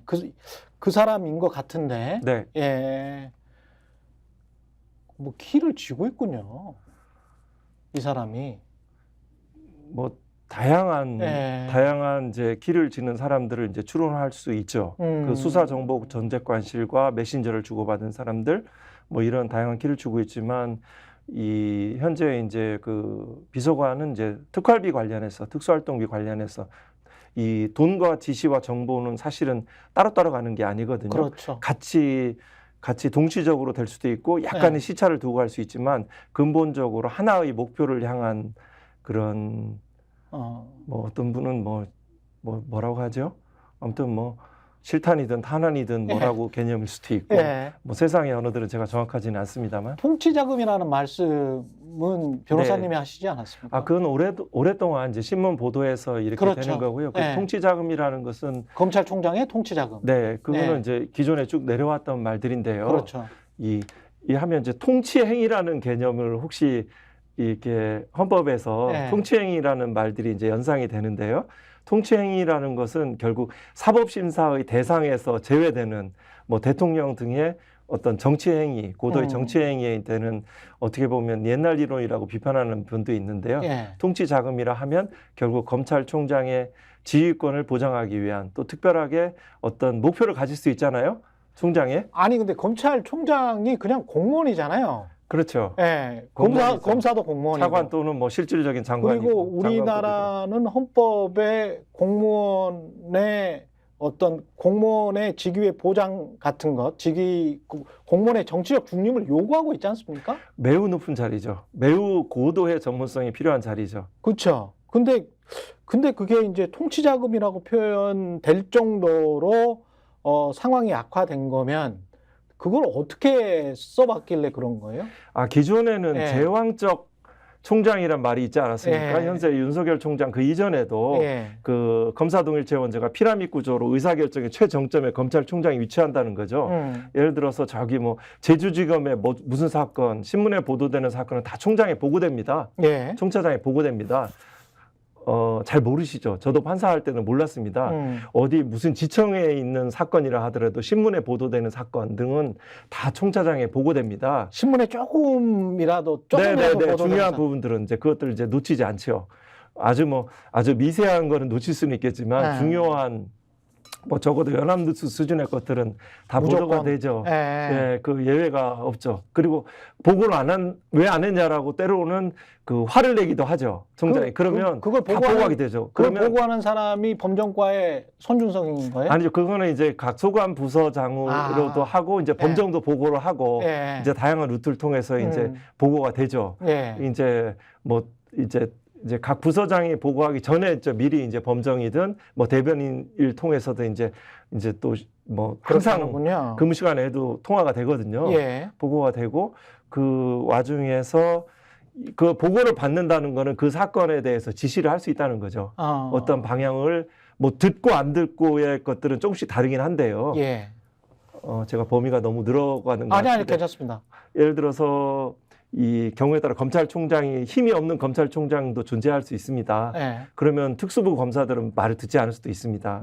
근데 특수부의 출신에 이제 검찰총장이면 특수부 검사들은 말을 듣죠. 뭐 여러 가지 실질적인 그렇겠습니다. 이 세부적인 차이들이 좀 있긴 한데요. 대체로는 요 제왕적인 검찰총장으로서의 그런 왕과 유사한 검찰 조직 내에서의 제왕적 개념으로 통치자금을 하고 과거에 쓰였던 것 같고요.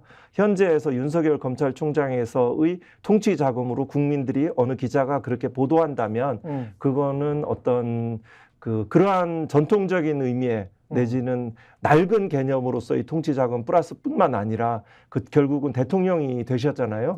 대권과 관련된 그 형태 그와 같이 연관시켜서 생각해서 그러한 그 표현들이 나왔었다라고 이렇게 생각을 합니다.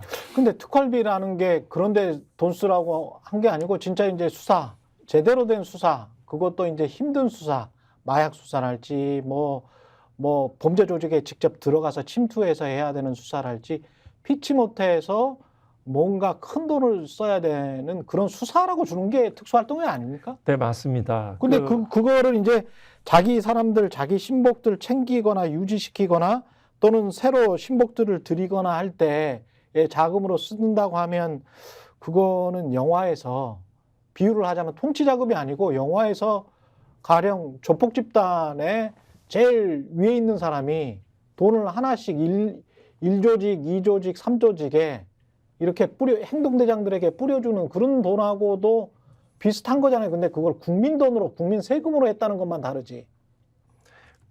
네, 맞습니다. 그 어떤 순수한 법감정 내지는 무엇이 올바른 잣대들을 정확히 표현해 주신 것 같습니다. 그 지점을 공직자는 놓쳐서는 안 될 것 같고요.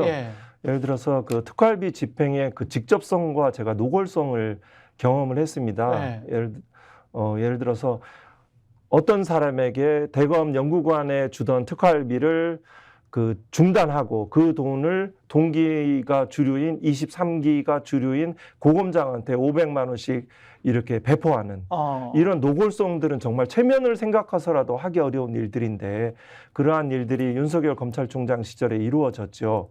그 집행의 직접성과 노골성들이 있고 그 관련해서 그 영역들은 통치행위도 역시 같은 개념인 거죠. 사법심사, 이 감사의 대상으로부터 벗어나 있는 들여다보지 못하는 캐비넷에서 결국 총장과 비서 서기관 둘 사이에서 집행되는 아주 전폭적인 자유재량보다 더 심한 경우에 따라서 자의적인 집행이 이루어지는지조차도 확인하기 어려운 그런 거죠. 그 액수 자체가 크지 않습니까? 올해 예산만 해도 그럼요. 80억 중에서도 불과 10%가 감액됐고요. 그러면 72억 정도의 절반가량이 검찰총장이 그 자의적 내지는 재량적 판단에서 그 기속 재량이 돼야 되죠. 법령에 따른 집행해야 되죠. 그 용도에 맞게 지금 말씀하셨듯이 수사라든가 기밀이 그 요하는 정보 활동 내지는 그에 준하는 기타 그에 준하는 국정 활동. 근데 실제는 뭐 지금 말씀드린 그 마약 수사에서 비밀 침투하고 이런 마약 수사관들이 쓰는 그런 거 내지는 국정원 요원들이 국익을 위해서 쓰는 것들에 대해서는 얼마든지 필요한 거죠. 이런 부분에 대해서는 현금으로 집행되고 필요한 거죠. 근데 과연 그 현재 직접 수사 범위가 상당히 축소되었고 현재 그 직접 수사 관련들을 수사하지 않고 뭐 송치하는 사건들이 뭐 줄인 일반 형사부도 있고요. 이 과정에서 과연 특수활동비의 본래 용도 그 목적에 따라 집행되는지 여부에 대해서는 상당히 의문입니다. 이게 이런 식으로 조직이 돌아가면 정상적인 기업이라면 그럴 것 같아요. 정상 기업만 해도 사적인 이익을 추구하는 기업만 해도 회사의 이익을 추구하는 기업만 해도 가령 뭐 농공행상이라는 게 있고 정당하게 보상을 해주는 게 있고 그리고 어떤 사람이 잘해서 야, 저 사람은 이번에 인센티브 받았대. 박수 쳐줘야지. 오, 잘했어. 이래야 이제 조직이 이제 건강하게 돌아가지 않습니까? 근데 이제 이렇게 돼버리면 조직이 줄서기를 하든지 아니면은 모를 리가 없거든요, 검사들이. 어떤 사람이 500만 원 받고 1000만 원 받은 거를 그래서 그 조직에서 뭐 수사관들이랄지 다 함께 뭐 행정 보는 분들까지 다 가가지고 고기를 뭐 매일 먹고 뭐 이러면 모를 리가 없거든요. 다른 부서에서. 그러면 다른 부서들의 사기가 저하될 것이고 조직이 와야 될 것이고 그 다음에 일이 제대로 처리가 안 될 것이고 그러면 줄서기한 특정 충성파들만 가지고 몇 명만 가지고 검찰이 운영이 된다면 우리가 내는 세금은 그 사람들한테만 가고 그 사람들은 또 다른 어떤 사적 이익 줄서기를 통해서 승진 그리고 뭐 윤석열 대통령 같은 경우는 본인의 정치적 출세 이걸 위해서 국민 세금이 동원된 거잖아요. 결과적으로 보면 이걸 이렇게 가만 놔둬도 되는 겁니까? 조금 시간을 주신다면 조금 심층적으로 이렇게 말씀을 뭐 제가 아니요, 정확하지는 않을 수 있는데요. 일단은 이 특활비를 받으면 수사를 빨리 해야지, 신속하게 처리를 해야지, 성과를 내야지 이거를 금방 알아듣습니다. 검찰과 검찰에 얻는 뭐 직원들은 정보를 읽어내고 이런 것들은 굉장히 뛰어납니다. 상당하게 이렇게 잘 쉽게 생각할 수, 뭐 1대1 관계에서도 어떤 헤게모니 내지는 상대방의 어떤 이런 분들의 그 개인적인 능력들이 뛰어납니다. 오랫동안 했으니까요. 그러면 이 특활비를 어느 특정 사건의 수사팀 내지는 누구에게 지급되면 그 사람은 이런 수사의 성과와 방향과 속도에 대해서 신호를 받습니다. 그리고 여기에 대해서 뭐 검사들은 이런 표현을 쓰는데 몸을 갈아넣거나 내지는 뭐를 뼈를 갈아 넣거나 여기에 대해서 전심전력을 다하게 되면 다음 인사에서 좋은 자리로 갈 거라는 그런 것을 당연히 받아들입니다. 성과를 내고 그러면 요거는 돈이 집행되는 것이 아니고 그것을 더 플러스 내가 다음 인사에서 좋은 자리를 받겠다는 이것들이 이제 충성 경쟁이라고 굉장히 불편해하는 용어이긴 하지만 뭐 객관적으로 존재하는 걸 어떻게 합니까?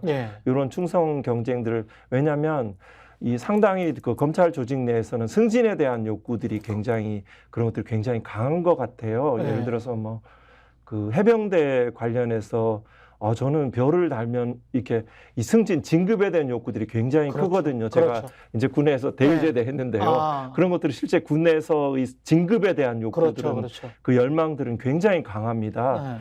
또 이거 군대와 유사한 조직 검찰 내에서도 그 승진에 대한 요직, 좋은 자리, 법무부, 중앙지검, 대검의 정책부서로 가고자 하는 요직, 차장검사, 검사장으로 승진하고자 하는 것들이 굉장히 강하고요. 그러니까 검찰 조직 내에 있을 때는 그걸 하기 위한 것들이 있고요. 여기에서 일반 형사 검사들의 뭐 물론 뭐 밤을 새거나 뭐 이런 경우들은 제가 뭐 그 고충들은 알지만 상대적으로 뭐 그닥 그렇게 과장해서 얘기할 정도는 아닌 것 같고요. 뭐 구체적인 사례는 제가 생략을 하겠습니다만 그 뭐 이런 어떤 스스로 모든 검사들은 평등한데 이 특수나 공안으로 일찍 발탁되지 않으면 그 불평등한 인사의 이 형평하지 못한 불공평을 그대로 받아들이고 있는 이 점이 좀 안타깝더라고요. 그리고 한 팀에 계속적으로 일 잘한다고 이 팀을 계속 또 활용을 하면 회사 부서도 그러지 않는 것으로 알고 있는데요.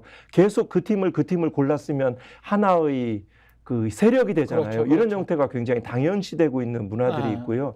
그러니까 검찰에 대해 있을 때는 내가 이 승진과 좋은 보직을 찾고자 하는 이런 것들의 그런 욕망에 좌우되고 또 한편으로 제 말씀이 좀 긴가요? 예, 아니요, 괜찮습니다. 예. 그리고 이제 검사장쯤 되면 이 두 가지 생각들을 할 수 있습니다. 물론 이제 굉장히 이런 겁니다. 아주 그냥 단적인 부분을 했고 이게 전체적인 진실을 말하지는 않습니다. 예. 나름대로 이제 좋은 검사들도 존재하죠. 예. 그렇지만 이제 아주 단적으로 얘기를 하면 검사장쯤 되면 이제 두 가지죠. 내가 국회의원이 될까? 아니면 이제 특수 뭐 공안 쪽으로 정치화되고 이제 부패된 검사라면 두 가지 부패 내지는 부패라고까지 아무튼 세상에 아주 자연스러운 세상의 자본주의적 논리에 따라가는 검사라면 내가 국회의원이 될까? 아니면 뭐 감사원장이 될까? 법무부 장관이 돼볼까? 뭐 금감원장이 돼볼까? 이렇게 고위직 있지 않습니까? 내지는 뭐 그게 안 되면은 정관 특혜를 받아서 돈을 벌어볼까? 이 두 가지. 그렇기 때문에 이거는 결국은 검사의 어떤 특권이죠. 이익을 받는 거죠. 그래서 검사가 바로 이제 그렇게 되면 내가 정치인으로 간다면 어떻게 하겠습니까? 왜 안 좋냐면 자기 본인을 직무를 처리할 때 언론에 보도되는 중요한 사건을 처리할 때 정치적인 판단을 하게 되죠. 속으로 염두에 두고. 네, 속으로 염두에 두고 그러면 그쪽에 이제 그 당의 공천을 받거나 출마를 할 수가 있죠. 이러면 이 수사의 공정, 실제적 진실과 어긋내는 판단을 하죠. 그렇죠. 기소권 자체가 얼마나 엄청난 권한인지 실감을 조금 더 깊게 해보실 필요가 있습니다. 기소하는 것 자체만 지금 뭐 수사 기소 가지고 막 그렇죠. 이렇게 온통 온 검찰 조직이 근무 시간에 그 논리를 개발해서 결국 여론을 선점해 가면서 여론에 영향을 미쳐서 결국 검찰청법 개정을 실질적으로 좌절됐잖아요. 예. 등이라고 해서 예. 그때 과정도 제가 현장에서 좀 그 과정들을 목격했는데요. 뭐 제가 다 한다는 건 아니고 이제 중요한 그 지점들에 대해서 생각하게 됐습니다만 그럴 정도인데 제가 조금 더 어느 지점으로 더 이어갈까요? 아닙니다. 제가 너무 한정된 시간에 많은 욕심을 내는 것 같습니다. 아니 방금 말씀하시는 거 듣다가 저는 그런 생각을 했어요. 그러니까 집중적으로 위쪽의 어떤 의향을 충분히 알고 집중하는 수사가 있을 거고 그리고 그렇지 않은 수사가 있을 거고 또는 내사 단계에서 이미 위에 검찰총장이랄지 검사장이랄지 당장 자신이 맡고 있는 부장검사랄지 뭐 이런 사람들의 우중이 들어갈 것 같거든요. 내사 단계라는 거는 이제 기소 전이기 때문에 기소를 할 사건인가 아니면 입건 전이죠. 예, 입건 캐비넷 안에 그냥 넣어버릴 것인가. 예, 캐비넷 안에 넣었다가 대충 한번 쓱 봤다가 어떤 거는 어떤 식으로 아이템이 되겠다. 그렇지만 지금은 하지 말래니까 일단은 넣어둬라고 하는 사건이 있을 거고 거기에 상당히 많은 정치적인 판단이 있을 것 같아서 특히 이제 구체적으로 예를 들자면 이른바 조국 사태 그리고 이재명과 관련된 굉장히 별건의 수사를 한 것 같거든요. 처음에는 조국 장관과 관련해서도 그 사모펀드 관련해서 뭐 정치적으로 이거를 대선 자금으로 활용하네 중앙일보가 그런 엉뚱한 보도를 해서 오보를 하고 김경률 씨도 뭐 이상한 억측을 하고 뭐 이런 식으로 해서 이게 커졌잖아요. 네. 그러다가 이제 입시 사정방해 뭐 이쪽으로 갔지 않습니까? 네. 예. 이재명과 관련해서도 이재명 당대표도 핵심은 대장동이었잖아요. 대장동 그분이 이재명이다. 뭐 그랬다가 나중에 최근까지도 무슨 427억 저수지 이야기 나왔다가 전부 다 쏙 들어가고 각종 무슨 뭐 백현동이네 무슨 변호사법 위반이네 허위사실 유포네 위증이네 어떻게 보면 이제 대장동이라는 큰 사건보다도 일반 시청자들이 보기에는 정말 마이너한 사건으로 가는데 그걸 또 굉장히 또 부풀려서 또 이야기를 한단 말이죠. 그리고 이 책에도 말씀하셨지만 쿠데타와 조선일보 이렇게 말씀을 하셨는데 그걸 또 언론이 엄청나게 큰 사건처럼 또 부각을 해줘요. 네. 검언 유착. 예.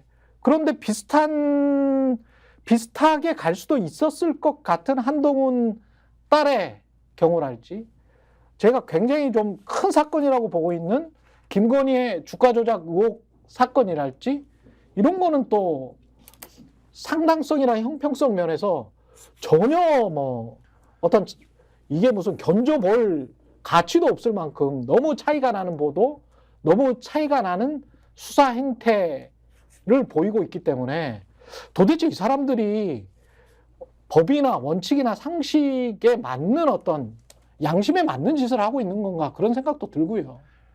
예. 네, 이 사건이 이제 이 프로그램의 이제 그 제목이 이제 정치 본색인데요. 예. 그리고 또 이제 올곧고 이제 강하신 우리 진행자님의 예. 말씀이신데요. 예. 일단 저는 뭐 그 지금 등장한 이제 무슨 지금 야당 대표 예. 뭐 이런 또 그런 구체적인 사건보다는 또 이 점에 대해서 한번 말씀드리고 싶어요. 정책 중립이 필요하죠. 그리고 공정해야 되죠. 사심이 없어야 되죠. 그리고 적어도 검찰총장은 이 특수활동비에 대해서 법무부 장관은 지우지 말고 사건이 완결돼서 기밀성이 사라졌다면 지우지 말고 공개해야 되죠. 나의 수사의 과정과 결과들이 재판이 종결되거나 필요한 시점이 되면 그것들을 공개를 투명하게 공개를 해야 되죠. 그래야지 그리고 그 결과에 대해서 책임이 국민의 감시가 거기에 따르게 되는 거죠. 예. 그러한 과정들이 있고 이 과정에 대해서 이런 권한들을 행사할 수 있는 자의적인 행사, 어떤 사건은 사건을 수사를 진행하지 않고 캐비넷에 묵어두는 거, 이거는 사실 명시적인 지시가 없어도 그냥 압니다. 피의자와 사건을 보면 예. 일선의 검사들은 압니다. 예. 그렇겠죠. 네, 압니다. 그렇겠죠. 그리고 예. 뭐 이게 국민들이 생각하시는 것보다 훨씬 더 잘합니다. 예. 그리고 또 만약에 어떤 사건 예를 들어서 뭐 원전 사건도 그렇고요.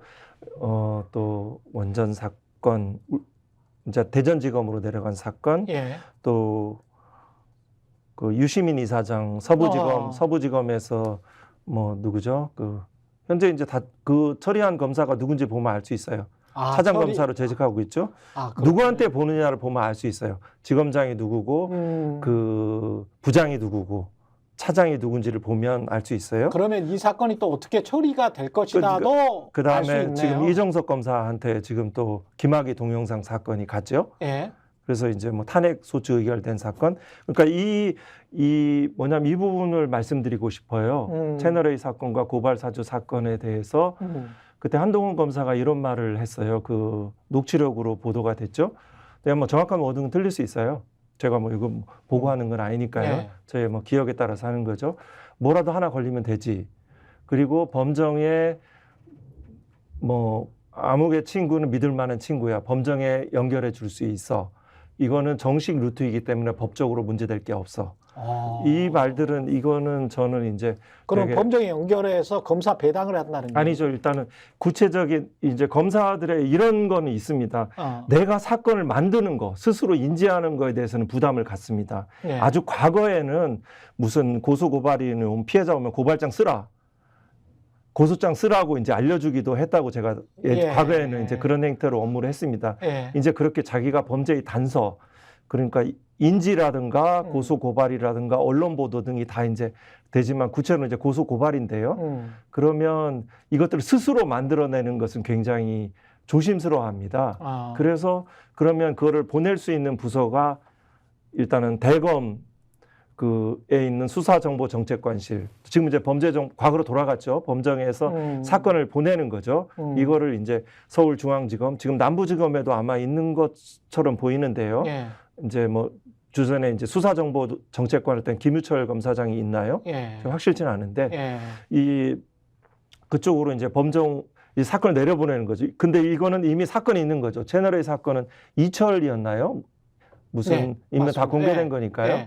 그 과정에 현재 사건이 있잖아요. 그렇죠. 이러면 추가적인 관련 사건으로 더 보낼 수 있는 거잖아요. 이미 사건이 이런 정보를 하면 그 대검을 통해서 인지를 통해서 보내면 되는 거죠. 이 고발사주 사건도 만약에 이제 그 정당에서 그 뜻한 바대로 대검으로 공공수사부장으로 왔다. 그러면 곧바로 검찰총장한테 이제 직보가 이제 보고가 되거든요. 이러면 이 사건을 어디로 보내? 그럼 누구한테 보낼까지 염두에 두고 보내는 거죠. 보내면서 아마 흔히 그랬듯이 무슨 사건, 수사 착수 이런 게 보도가 바로 당장 났을 겁니다. 그러면 바로 이제 언론이 보도가 되고, 뭐 저도 실제 뭐 그 감찰 개시 보고를 채널A 사건을 보고를 했는데 저하고 총장과 이제 감찰 뭐 3과장 정도만 알고 있는 사건들이 바로 조선일보에 보도돼서 깜짝 놀랐거든요. 그 경위도 제가 국회에서 증언한 바와 같이 결국은 지금은 이제 전 세계일보 기자를 통해서 조선일보 기자에게 보도돼서 그게 보도됐다는 걸 알았습니다. 검찰 구성은 모두 이거는 부당하다는 점을 다 동의합니다. 그러니까 만약에 수사가 착수됐다 이런 보도가 바로 되겠죠? 그러면 이제 선거에 바로 영향을 비치는 거죠. 기간이 남아있는 게 아니에요. 바로 신속하게 보도되고 바로 신속성, 압수수색이 들어가고 또 수사가 이런 것들이 보도되는 형태가 거의 명확 불보듯 환하게 보이는 고발 사주 같은 경우는 손준성 검사가 받은 그 파일에 아예 조선일보 기사도 첨부 파일로 돼 있었잖아요. 조선일보 그거는 4월 3일 조선일보 아침 기사 내용도 첨부 파일로 해서 아주 뭐 기밀한 거죠. 법원 판결까지 다 붙여가지고 그 법원 판결을 찾은 사람은 범정에 있었던 그 검사들이 찾은 것 같고. 이몽숙 검사, 성상욱 검사가 있죠. 그렇죠. 검사들은 이렇게 어떤 과제가 주면 밤새우더라도 집중적으로 해냅니다. 짧은 시간에. 그래서 제가 채널A 사건 3월 31일, 4월 2일 날 제가 총장실에서 검찰총장실에서 그 제보자 X 소환하고 필요하면 한동훈 휴대폰을 이미 제출받고 안 되면 이제 수사로 전환해서 대검 감찰부는 이제 수사로 전환할 수 있거든요. 그거를 해서 이제 압수수색 영장을 받겠다는 보고가 이루어진 다음 날 그 보도가 됐었죠. 근데 이렇게 하는 것에 가령 뭐 국민을 보호하기 위해서, 인권을 보호하기 위해서 검사들은 그게 원래 본인들의 사명이니까. 그다음에 그렇죠. 정의를 선서 보면 다 나와 있죠. 인권을 보호하거나 정의를 구현하기 위해서 이렇게 되면 대의를 위해서 약간 좀 절차적으로 장난을 쳤다. 뭐 이런 거는 이해할 수도 있을 것 같아요. 강한 표현이긴 하시네요. 이해할 수도 있을 것 같은데, 근데 전체 내용을 보면 어떤 한동훈과 윤석열을 보호하고 그들의 보복을 위해서, 보복? 정치적인 보복, 어떤 당시에 대립해 있던 어떤 언론사, MBC에 맞보여주기 위해서 민주당 거기에 대한 이 공격은 보호도 되고요. 공격. 저도 이제 많이 경험을 했죠. 공격을 위해서. 제가 보복이라고 했으면 공격 내지 반격. 그렇죠. 그러므로 해서 이제 본래 사건들을 이제 그 수사의 동력을 잃게 하거나 미진하게 만드는 거죠. 그런 아주 저는 반복되는 그러한 수법들을 제가 경험을 했어요. 근데 그걸 생각하는 거죠. 기획하는 거죠. 사적 공격을 위해서, 사적 반격을 위해서 공적 조직이 다 동원된 사건 아닙니까? 그 목적은 하나 중요한 걸 놓쳐서는 제가 생각하는 거는 역대 검찰총장과 다르게 정권을 잡았다는 거죠. 게다가 정권을 잡았네요. 그게 이제 중요한 것들이 두 가지 목적들이 되는 거죠. 전자 이런 이제 개인 사적인 것들을 그렇죠. 이거죠. 예. 그 자신의 범죄자로 처벌받는 것을 피하기 위해서 수사가 진행되는 것을 반박을 통해서 그걸 모면하기 위한 측면이 그렇지. 하나 있고요. 예. 또 하나 이제 위기 돌파. 예. 위기를 돌파해서 이제 대권 정권을 잡아가는 제가 국회에서 취임식 전날 이렇게 증언했습니다. 뭐 정확한 워딩도 역시 다를 수는 있는데요. 그 대권을 실은 검찰의 이익을 영속화하기 위해서 그 똑똑한 뭐 똑똑하다는 그 개념은 뭐 다를 수는 있는데요. 그런 야심 있는 부하 검사들과 함께 보수 언론 권력을 배경으로 해서 함께한 행위들이다. 일련의 행위들이다. 이렇게 평가를 했던 기억이 있습니다. 책에서 검찰의 시심장구에서라는 책을 쓰신 이유가 결국은 이제 검찰 개혁을 미완에 그쳤지만 계속 하자라는 의미에서 쓰셨을 것 같은데 마지막으로 검찰 개혁은 어떻게 해야 되는 겁니까? 할 수 있습니까? 네, 그렇게 된다고 봅니다. 지금 뭐 검찰권이 이제 가장 극성의 시기를 거치고 있죠. 뭐 대통령도 있고 또 그죠? 장관도 있고 여러 가지 극성의 최상의 이제 정점을 가고 있는데요. 저는 먼저 좀 국회가 조금 더 열심히 해주셨으면 해요. 국회 여야 같이 막론하고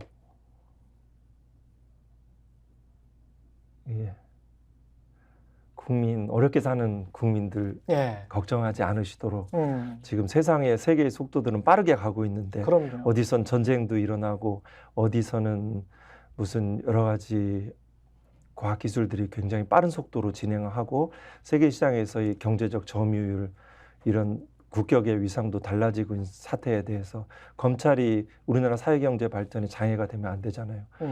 세비 많이 받으시잖아요. 보좌관도 있으시잖아요. 조금 더 열심히 헌신적으로 쇄신하셨으면 좋겠고요. 왜냐하면 검찰개혁과제가 거기에 관련돼 있기 때문입니다. 제가 잠깐 더 말씀을 드리면 수사와 기소가 분리돼야 되죠. 당연합니다. 그러면 이 과정은 중대범죄수사청으로 하나의 설립이 돼 있는 거죠. 그거는 과거에 여야가 같이 합의했던 사항이에요. 같이 서명을 했었어요. 그 중대범죄수사청으로 가면 결국은 거기에 이제 이른바 이제 범죄 대응 역량의 총량 내지는 뭐 전문성이 있는 검사와 수사관. 사실 전문성은 검사보다는 수사관들에 있습니다. 그 사람들이 그분들이 다 뭐 거래 정보, 휴대폰, 포렌식 결과 다 분석해서 심지어는 판결까지 수사보고 형태로 분석해 줍니다. 전문성이 있는 분들 상당히 가자면 갑니다. 다 어떤 대우나 이런 문제만 또 적절하게 좀 맞춰지면 이래서 중대범죄수사청으로 기소권 없는 그쪽으로 가는 거죠. 수사와 기소가 분리돼야 되고요. 그리고 기소권 자체만으로도 막강합니다. 조금 전에 말씀하셨듯이 사건 처리 안 할 수 있거든요. 불기소할 수 있거든요. 아예 수사를 안 할 수도 있고 불기소할 수도 있습니다. 불기소하기에 비교적 용이합니다. 피해자의 변명에 부합되는 증거만 수집하면 됩니다. 이 사건 고발사주 사건의 피의자인 한동훈 아마 윤석열 그때도 거기도 피의자였었죠. 소환 안 했지 않습니까? 출석 요구 안 하고 조사 안 했지 않습니까? 압수수색 하지 휴대폰 안 받지 않았습니까? 권순정 중요 참고인들 권순정 뭐 비서 다 소환하지 않았지 않습니까? 출석 요구 안 했지 않습니까? 기본적인 의지들과 이런 수사가 미진한 거죠. 그런 것들을 하지 않는 것을 일단 그 권한들을 할 수 있는 거는 저는 감찰 기능들이 중요하다라고 봐요. 제가 거기에서 이제 3년 가까이 경험한 거는 검찰총장, 검찰 대검 내에 대검 감찰부가 있으면 못한다. 그래서 그 인력도 다 검사들이고요. 다 저 혼자만으로는 할 수 없다.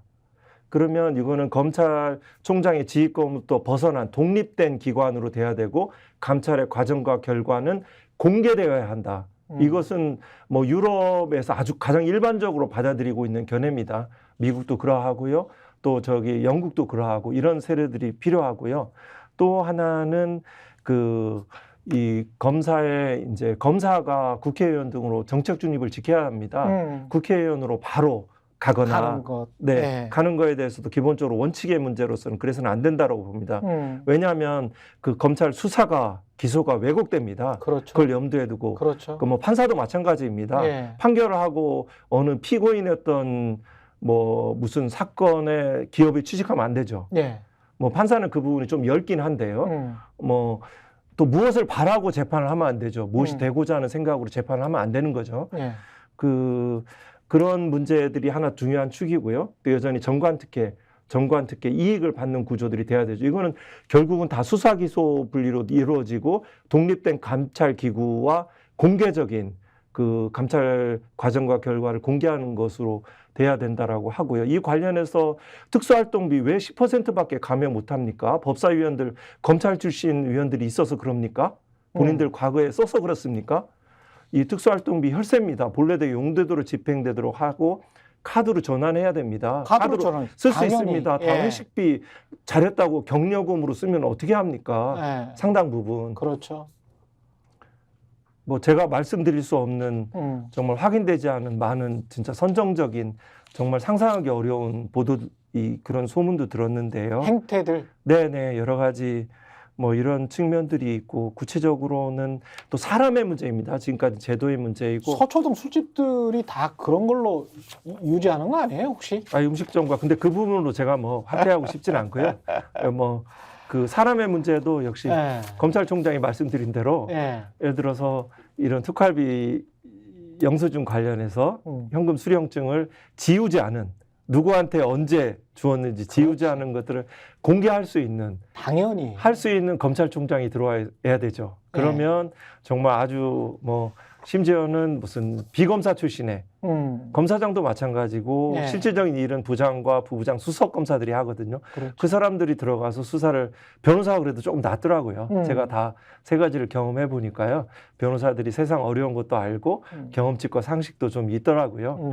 그런 사람들이 좀 들어가서 좀 봉사 좀 해주시고 조직 문화들도 좀 일신해주는 이런 사람의 문제. 사건도 지금처럼 대검에 들어오면 누구를 특정 찍어서 검사의 염두도 자의적인 배당을 하는 것이 아니고 그 형사소송법 기준에 따라서 내지는 전자배당을 하거나 사실 누구한테 주면 어떤 결과가 예상이 됩니다. 이런 거 하지 말고. 아니 판사들도 사실 전자배당 한 지가 전자배당 하죠. 근데 이제 10년 된 것 같은데. 네, 검사들은 이제 뭐 논리는 뭐 아직 뭐 경험이 일천한 뭐 몇몇 검사들에게 이런 어려운 사건을 맡기기 어렵다고 하는데 뭐 아주 양보하여 몇 년 정도 일을 하면 그렇죠. 충분히 처리할 수 있습니다. 요즘 전문 검사들 능력 있습니다. 아니 그러면 5년 차 미만은 뭐 배제하고 할 수도 있는 거죠. 네, 단독 판사 뭐 법원조직법 7년부터 단독할 수 있죠. 그렇죠. 뭐 그것도 약간 또 뭐 더 낮출 수도 있는데요.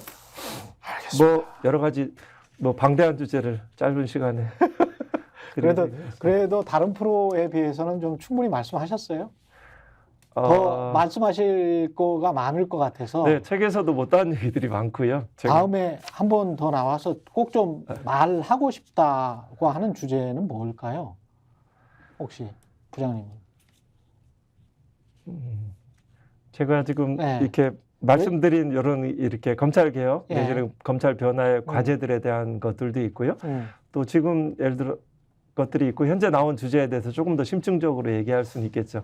뭐 제가 출연을 약속드리는 건 아닙니다. 사실은 왜냐하면 지금 쭉 말씀을 하시다 보면 하신 것 중에서 드문드문 그 일부러 말씀을 자제하신 내용들이 있어요. 검찰의 행태랄지 메신저 기록의 내용이랄지 뭐 알고 계시는 내용들 중에서 조금이라도 더 밝히실 게 있거나 밝히실 수 있으면 조금 더 밝혀서, 왜냐하면 이게 그 제대로 이 정도까지 타락했고 부패했다는 걸 구체적으로 보여주는 것과 추상적으로 검찰개혁해야 된다라고 주장하는 거는 완전히 다르거든요. 네. 국민들이나 시청자들이 느끼기에 뭐 해야지, 하지만 뭐 다 그런 거 아니야, 이렇게 세상 만사 다 그 정도 되는 거 아니야, 뭐 이렇게 생각할 수 있는데, 제가 기자 생활 뭐 저도 한 28년 했습니다만은 특히 서울 수도권 지역의 어지간한 분야들은 굉장히 많이 깨끗해졌거든요. 아, 네네. 굉장히 많이 깨끗해졌습니다. 네, 네. 감사합니다. 근데 깨끗해지지 않은 몇 개의 기관들이 있는데 그게 지금 개혁하자고 주장하는 검찰, 언론 뭐 이런 것들인 것 같거든요. 네. 언론 같은 경우도 뭐 아니 자본주의식대로 말하면 광고 효과가 나야 광고를 주는 거지. 네. 광고 효과에 관한 단가를 전혀 계산하지 않고 정부건 정부기관이건 공공기관이건 광고주 기업주들이건 그냥 배당을 한단 말이죠. 네, 그렇습니다. 그거는 유착이에요. 네. 수십 년 동안의 유착입니다. 그거는 그냥 돈 주는 거예요. 네. 예. 그런 게 부조리라는 거죠. 네. 그리고 그게 기득권을 지켜주는 거거든요. 네. 특수활동비도 똑같은 저는 상황이라고 보거든요. 네, 네. 예. 지금 저거 이제 말씀하신 저는 뭐 필요한 의무를 다 하겠습니다. 예. 제가 필요한 의무를 다 하고요. 또 예. 그 필요한 의무를 하고 뭐 어떤 그 대의 앞에 필요한 의무를 하기로 살기로 했으니까요. 예. 그렇긴 한데 지금 말씀드린 대로 이제 제가 좀 생각나는 것은 예. 우리나라 사회 구조, 사회 감시망들이 굉장히 많이 발전됐다는 거죠. 예. 상대적으로 높은 수준에 올라가 있는데 그럼요. 예를 들어서 제가 경험한 검찰 조직은 상대적으로 낡고 올드하고 그렇습니다. 또 그리고 거기서 만나는 피의자와 사건들은 가장 약한 처지에 있는 이제 뭐 대기업 CEO든 뭐 정치인이든가 부패 사건들 쪽에서 그 철저한 을로서 이제 무너지는 사람들을 만났는데요. 그게 사건의 전문성이 아니고 이런 것들이 아니거든요. 사건의 전부가 아니거든요. 아주 정상적인 거래 상황들, 생활 관계들에 대해서는 검사는 이 기본적으로 범죄자로 보는 시각들이 오랫동안 익숙돼 있고 어떤 적대적인 시각들을 가질기가 십상이어서 전문성도 또 쉽고 또 무엇보다 강조하고 싶은 거는 공과 사의 구분들이 없습니다. 이 채널A 사건도 그렇고 고발사주 사건도 그렇고 공과 사, 검사의 기본, 공직자의 기본에 대한 것들이 굉장히 이완돼 있고 이런 부분들이 없습니다. 특수활동도 마찬가지죠. 어떻게 내가 사건을 마땅히 월급 받고 처리하는데 돈을 왜 과외로 더 받습니까? 그런 것들 아주 가장 기본에 대한 것들을 갖춰지지 않은 분들이 각 기관 이제 애써 어려운 세계에서 열심히 달려나가는 이런 기관들의 수장으로 각 배치되면서 영향을 미치는 것들은 검찰과 언론 다 마찬가지죠. 예, 그렇죠. 이런 것들에 대해서는 또 고민을 가지고 그런 것들을 온전히 우리 국민들이 감당하고 그렇게 얼마나 스트레스 받으세요. 다 뭐 안무로 이렇게 하시는 분들도 많고 이런 상황들이 안타깝습니다. 알겠습니다. 여기까지 한동수 전 대검 감찰부장이었습니다. 고맙습니다. 네, 감사합니다. 예.